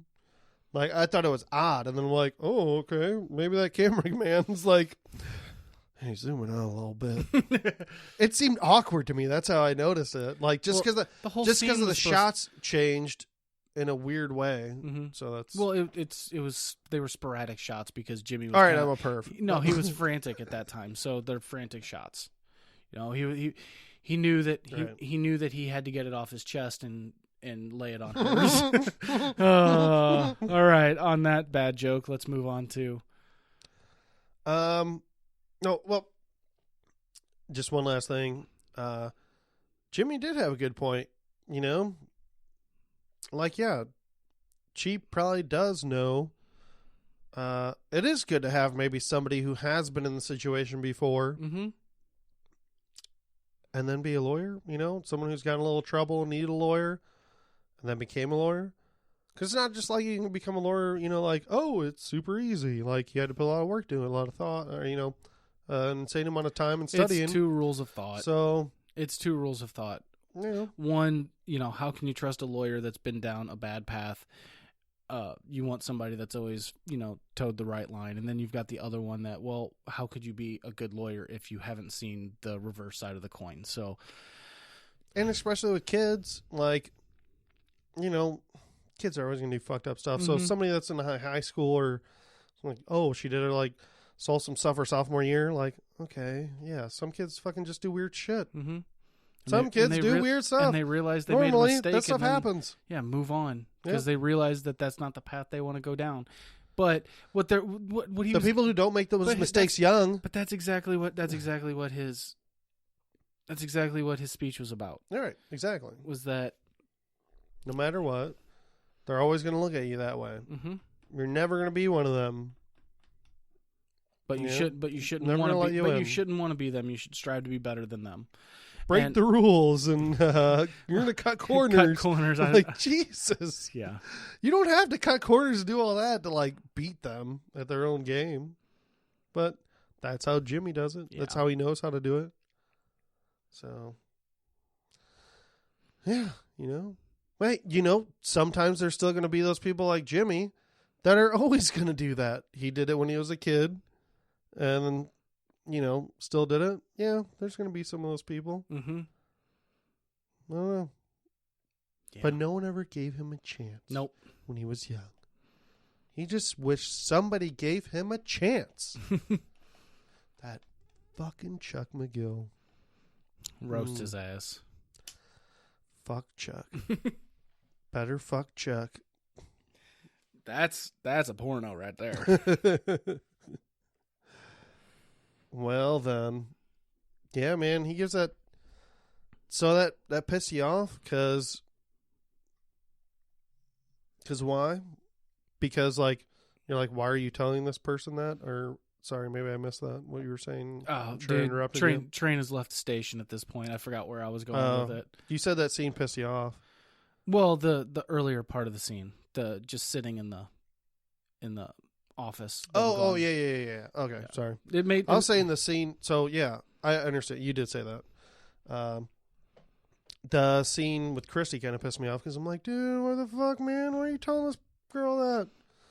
It's probably not the best thing to do, or at least with that much emotion. just leave him alone. He's the uncle at the party that's had one too many Bud Lights, and you notice he's talking to your kid, and you're trying to break away, but you can't. And then you go over there, and you're like, you're right, Uncle Mike. Have a great night. Don't listen to anything that he said. Mm-hmm. All right. Yeah. Yep.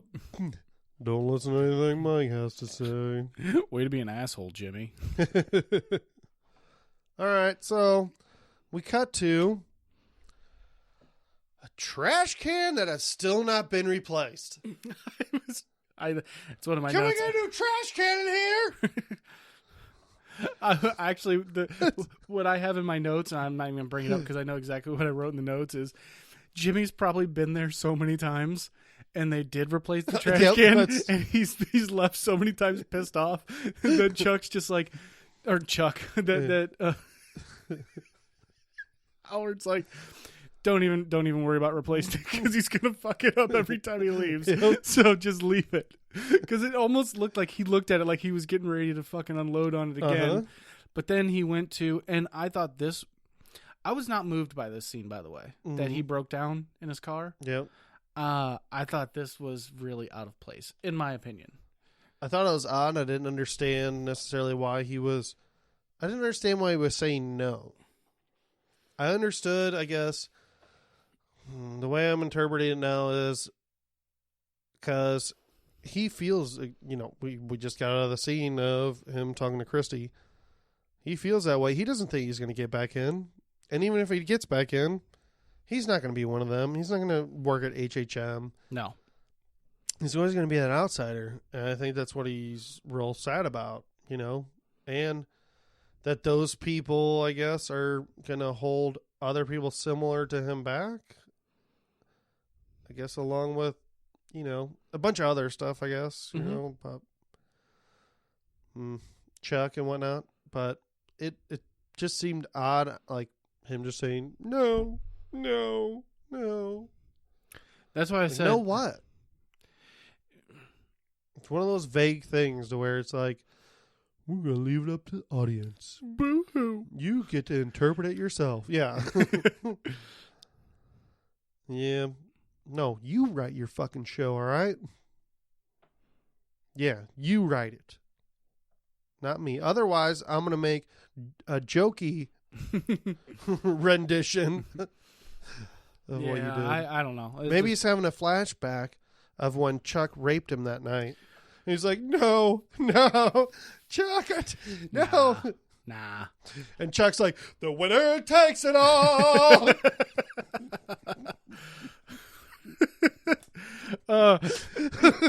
Chuck does seem like that kind where he's like, I'm going to come right now. Good douche. So yeah, that's what happened in that scene. Okay. Mm-hmm. That's what happened. And then another commercial break, and then yeah. and then we come back from commercial break. Jimmy's at Kim's. They're going over the little scam. Jimmy says it doesn't matter in the board's eyes. And then Jimmy's like, hey, what about this? I let Chuck do the talking for me. Mm-hmm. And then Chuck comes in. He's like, I can do that. Oh, when it takes it all. He pulls out the VHS tape that somebody recorded that night. Yeah. They paid $45 for it. And that's what Jimmy puts in. I was gonna say, he's like, hold on a second. I have the AV guy bringing in the TV. I was ready to say the AV card gets wheeled in. Trust me, you guys are gonna love this. Oh. Yep. So yeah, he's like, Chuck can do the talking for me with the letter. Kim's like, I wrote it. No shit. Going back to that, some people on Reddit are like, well, is it Kim wrote it? Like, So, no. Anyway. No.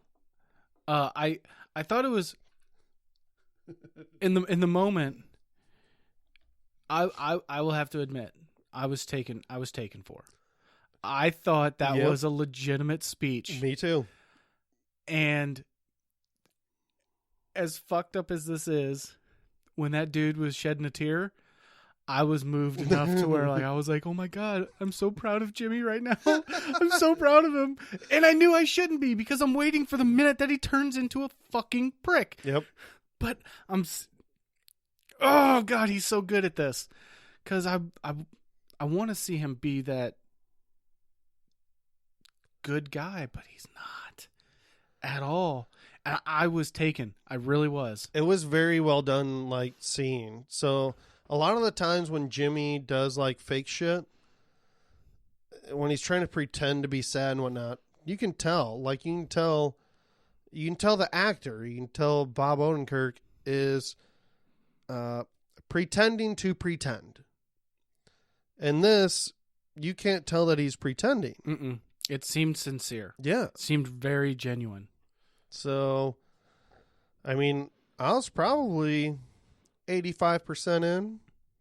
You know? Oh, you bought it 85%? Probably. Okay. Me personally, I don't know. I don't know. I don't really remember, but I know I was in. I was eating it up just like Kim was, because they pan away and you see Kim and she's just as moved, and she's like, and that whole I was gonna read it and let my brother do it, but I can't do it because he gave this to me and this is for me. I was like damn, yeah, that is smart. That's the only thing that kind of threw me off, because I'm like, nah, you don't. He doesn't give a shit if that's just between, them two. But the rest of that scene, I'm like, oh, okay, he's for real. Yeah. Yeah, I totally. It was great. Totally bought it. I really did. I thought it was... Dude, it's brilliant, because he even says, oh, I was going to do this emotional thing and read this letter and pull on your heartstrings and whatnot. He tells them exactly what he fucking then does. Mm-hmm. I'm like, wow. Bravo, Vince. That's some Inception shit right there. Yeah. Right? Yeah. No, it was fan-fucking-tastic. And I'm definitely not just saying that this whole last 15 minutes or whatever was what made this episode, because this episode was just damn good regardless. Yep. But this last 15 minutes, especially, what we're getting to, as they're leaving the courtroom, and they cut to this right away immediately. You would think commercial break, but no. Yeah, that's what. No, they went right into this, and Kim, she's all excited. She's like, "Yes, Jimmy, that was amazing. You did it. That was exactly what we talked about." And he's just like, "Of course, those fucking suckers." And you're instantly, like, "What?" instantly, her face went from being so proud of him to just what? And then I'm fucking pulling on their heartstrings, and I'm doing this, and I'm doing that, and this letter, and oh. It's like on The Simpsons. If you rewind and freeze frame when Kim's heart got broke. If you look at Kim's reaction, that's probably the same reaction that I had, where I was just like, probably every single person that watched this episode. Yeah, it's like, what?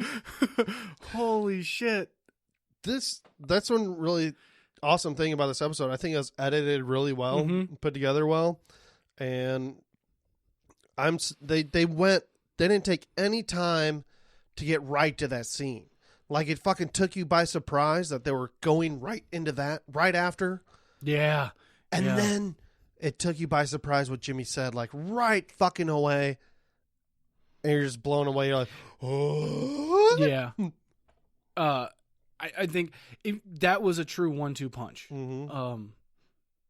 Because I definitely did not see that coming. I was set up for one thing.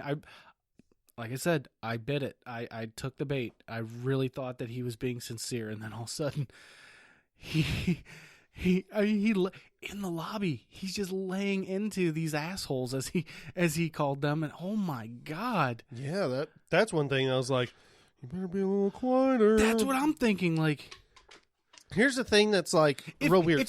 If you're putting into everybody's little ear that Jimmy McGill is this sincere guy for weeks at a time leading up to this hearing, so that these people on the panel have heard about what you've been doing in the past week or whatever. I'm just gonna say it's a week.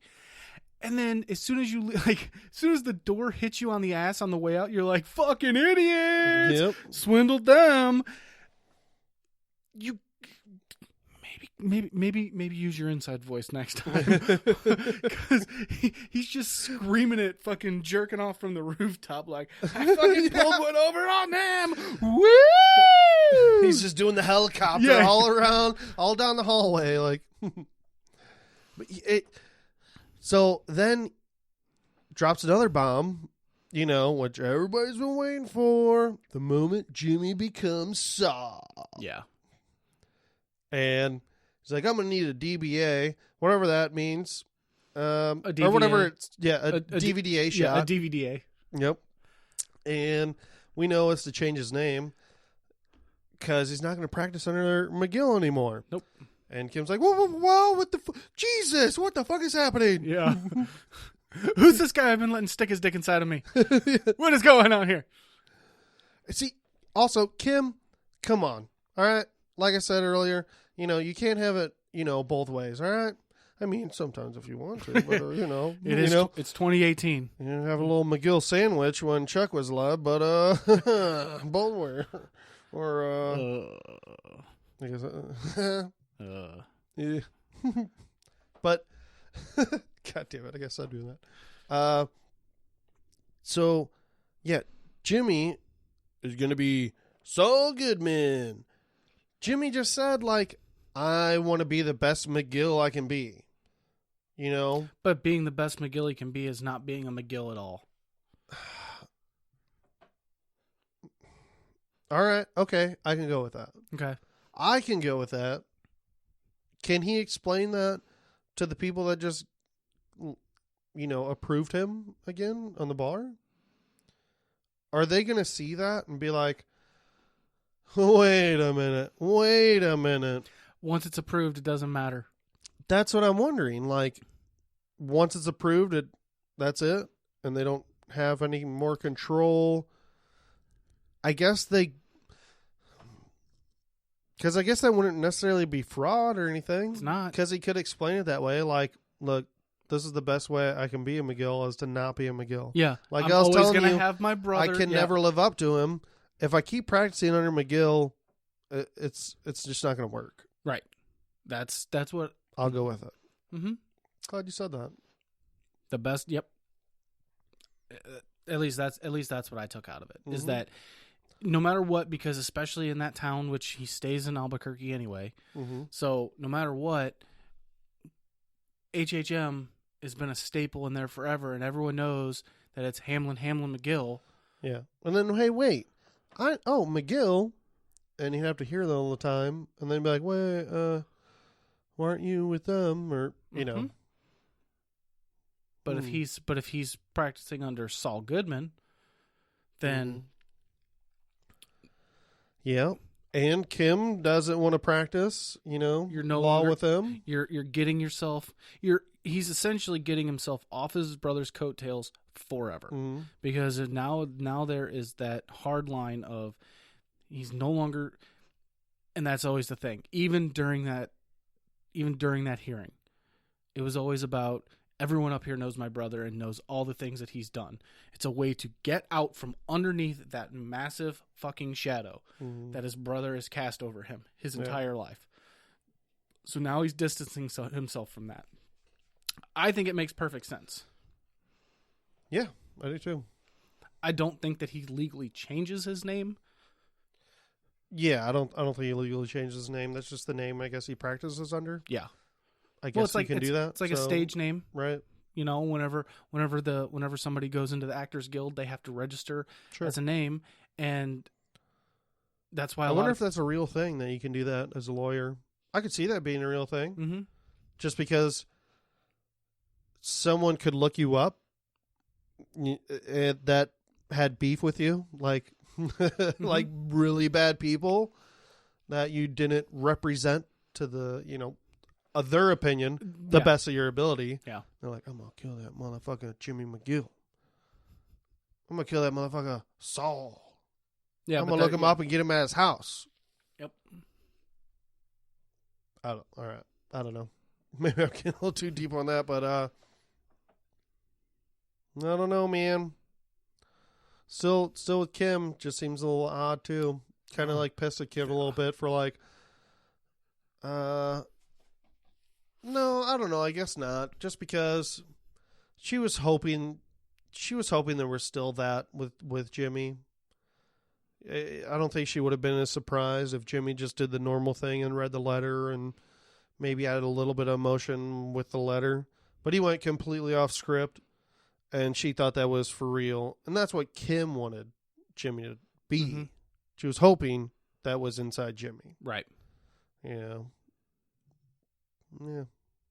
But it wasn't. So, all right. I forgive her reaction, I guess. But still, she should... but she should have expected it a little bit, maybe. Like she's helping Jimmy scam, and she's telling Jimmy, "Hey, I want to keep doing the scam stuff. Hey, to get back into the bar, let's fucking scam him. Hey." But yeah, no, I could see her getting emotional about that and believing it. And then be like, what? Yeah. And think, I mean, just, it was the perfect, like I said, it was the perfect ending for this season. Unfortunately, it really was leading up to this. And yes, it definitely left a huge question mark over the table, which it should. But it actually answered questions and things that happened throughout the year. So it's satisfying in that end, but to leave on that confused face of that beautiful woman and then that cocky ass smirk of Jimmy, and he walked different too. He threw up double guns, man. Yeah. He threw up double guns where he's like, "So good, man," and then it's like, did he just throw the double guns? What? You never point a theoretical gun at somebody, especially in a government building like a courthouse. Dude, he turned around. He looked like he was walking like Saul as well. Like he walked just slightly different. Maybe I'm looking too much into that, but I think he was purposely walking different. Okay, we've been going on forever. Okay, well, this got anything else? No, this was just a long episode, and unfortunately, for the listeners, it's going to be a long podcast because. No, yeah, I'm okay with it. I just don't want to keep rambling. Yeah. Do you have predictions for next season? My prediction for next season is, at least I'm hoping, he's gonna get it, and he's gonna be practicing under that. So I would love to see opening shot of next season being that giant inflatable Lady Liberty above a building. Yeah, as long as we don't have like a backstory like. Oh, where'd he get the giant Lady Liberty? Oh, it's going to take 5 episodes for like somebody to, personally make it, Yeah. Custom made. If it's a little thing, I'm hoping, and they've got to, but they're going to bring my girl Francesca back. Mm-hmm. So we'll start seeing her some more. Yep. Her fine ass. Yep. And maybe it's my bold prediction or whatever, but obviously I have a feeling Lalo's going to come to an end next season. Short and sweet, not within the first 2 or 3 episodes. I could see him a big part of next season. Yes, absolutely. I'm okay with that. But I can see this is the phasing out of Kim Wexler. And I could see that tying Jimmy in with Nacho. Well, he's already knows Nacho. Right. and with Gus and Lalo in that situation. So, because something will happen.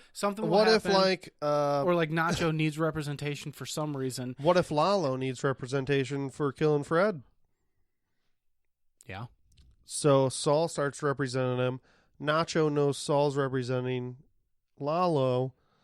Gus and Nacho try to hack some sort of plan to get Jimmy to maybe not represent him well, or maybe something else. Just a little mix there because of old Ginger Fred. Yeah.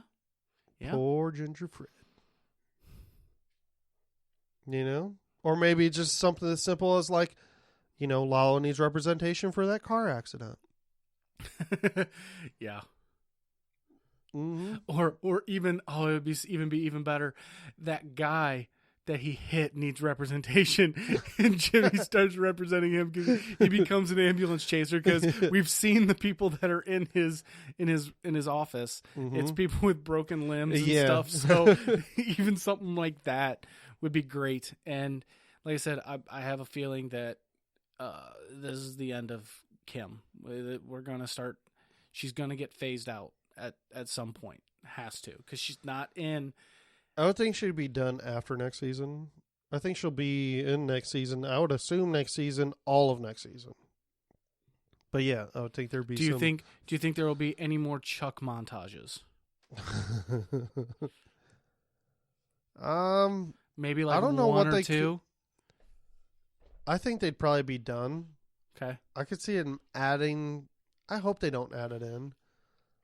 Man, there'd have to be a really fucking good reason, because at this point, a really fucking good reason. Now that he's got his law license back, there's no reason to bring him up ever again. Especially if he's dropping McGill anyway, and he's officially he's Better Call Saul. He's officially Saul Goodman now. There is no legitimate reason unless HHM finally comes with the money that he's owed from the Sandpiper settlement, and he takes that money and opens up his new law firm. Right.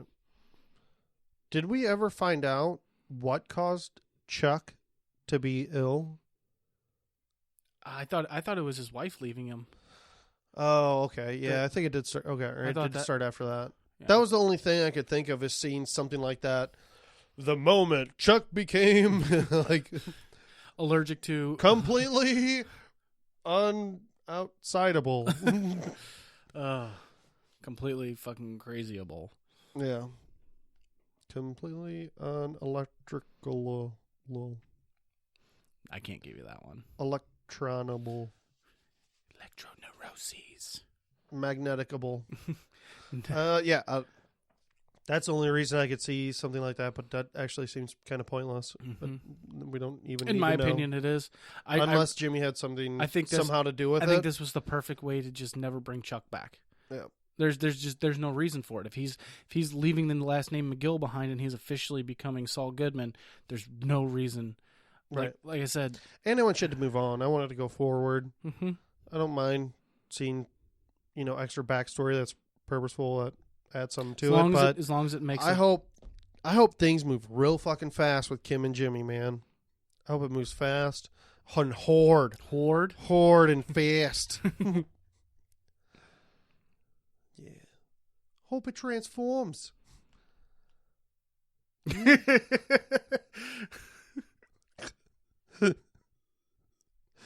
Why don't you come to my restaurant and get a hot dog? Yeah.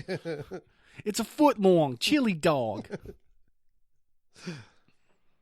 All right. Oh, you want Philly cheesesteak, huh? I'll give you a fucking Philly cheesesteak, bro. I don't really have any other predictions or anything. I don't. I still kind of. How many more seasons do you think we got? As of right now, I'm looking it up on the IMDb. I would say 2. But this right here is the highest. This is the highest rated episode of the season at 9.7. That'll probably end up dropping. As of right now, it says episode 5-1 is in 2019, but that's as far as it's gotten on the IMDb. So it's confirmed that they're going to get a 5th season. But I would just think they probably have enough to still do to continue the timeline for another season. If they really wanted to, like if they really fucking wanted to, which I don't know how good this could be. Post Breaking Bad Jimmy. You know, Gene. Because they didn't even see. Yeah, I'm surprised we didn't see a Gene scene in this finale. Yeah, but I could see it being possible that they do a whole Gene season. Okay, could be entertaining, but I don't see much of a point.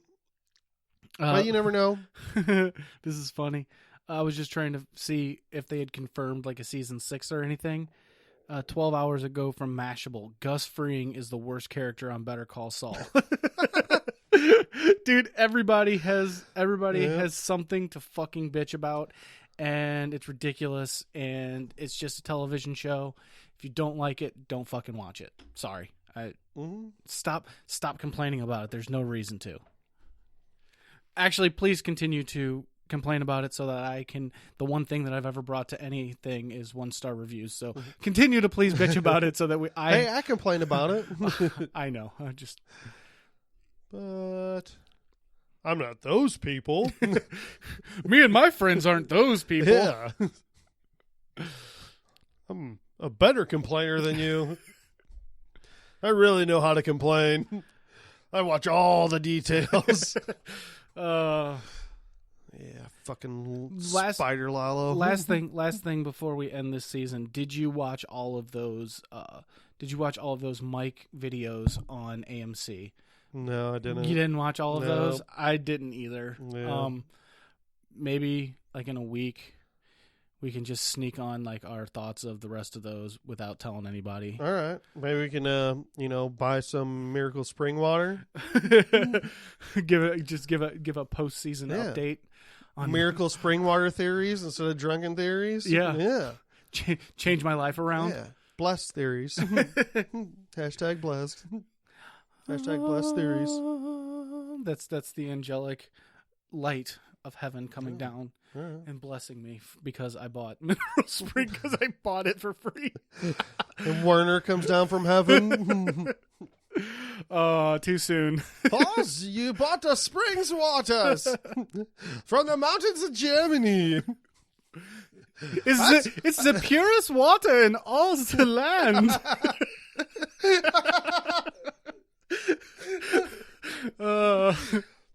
Thanks for watching this season, and thanks for listening. We love you. Yep. Appreciate you. All right, guys. That's the Watchers on the Couch. I'm Mike Daffron. I'm Jimmy Lopez. See you next year. See you next year, guys.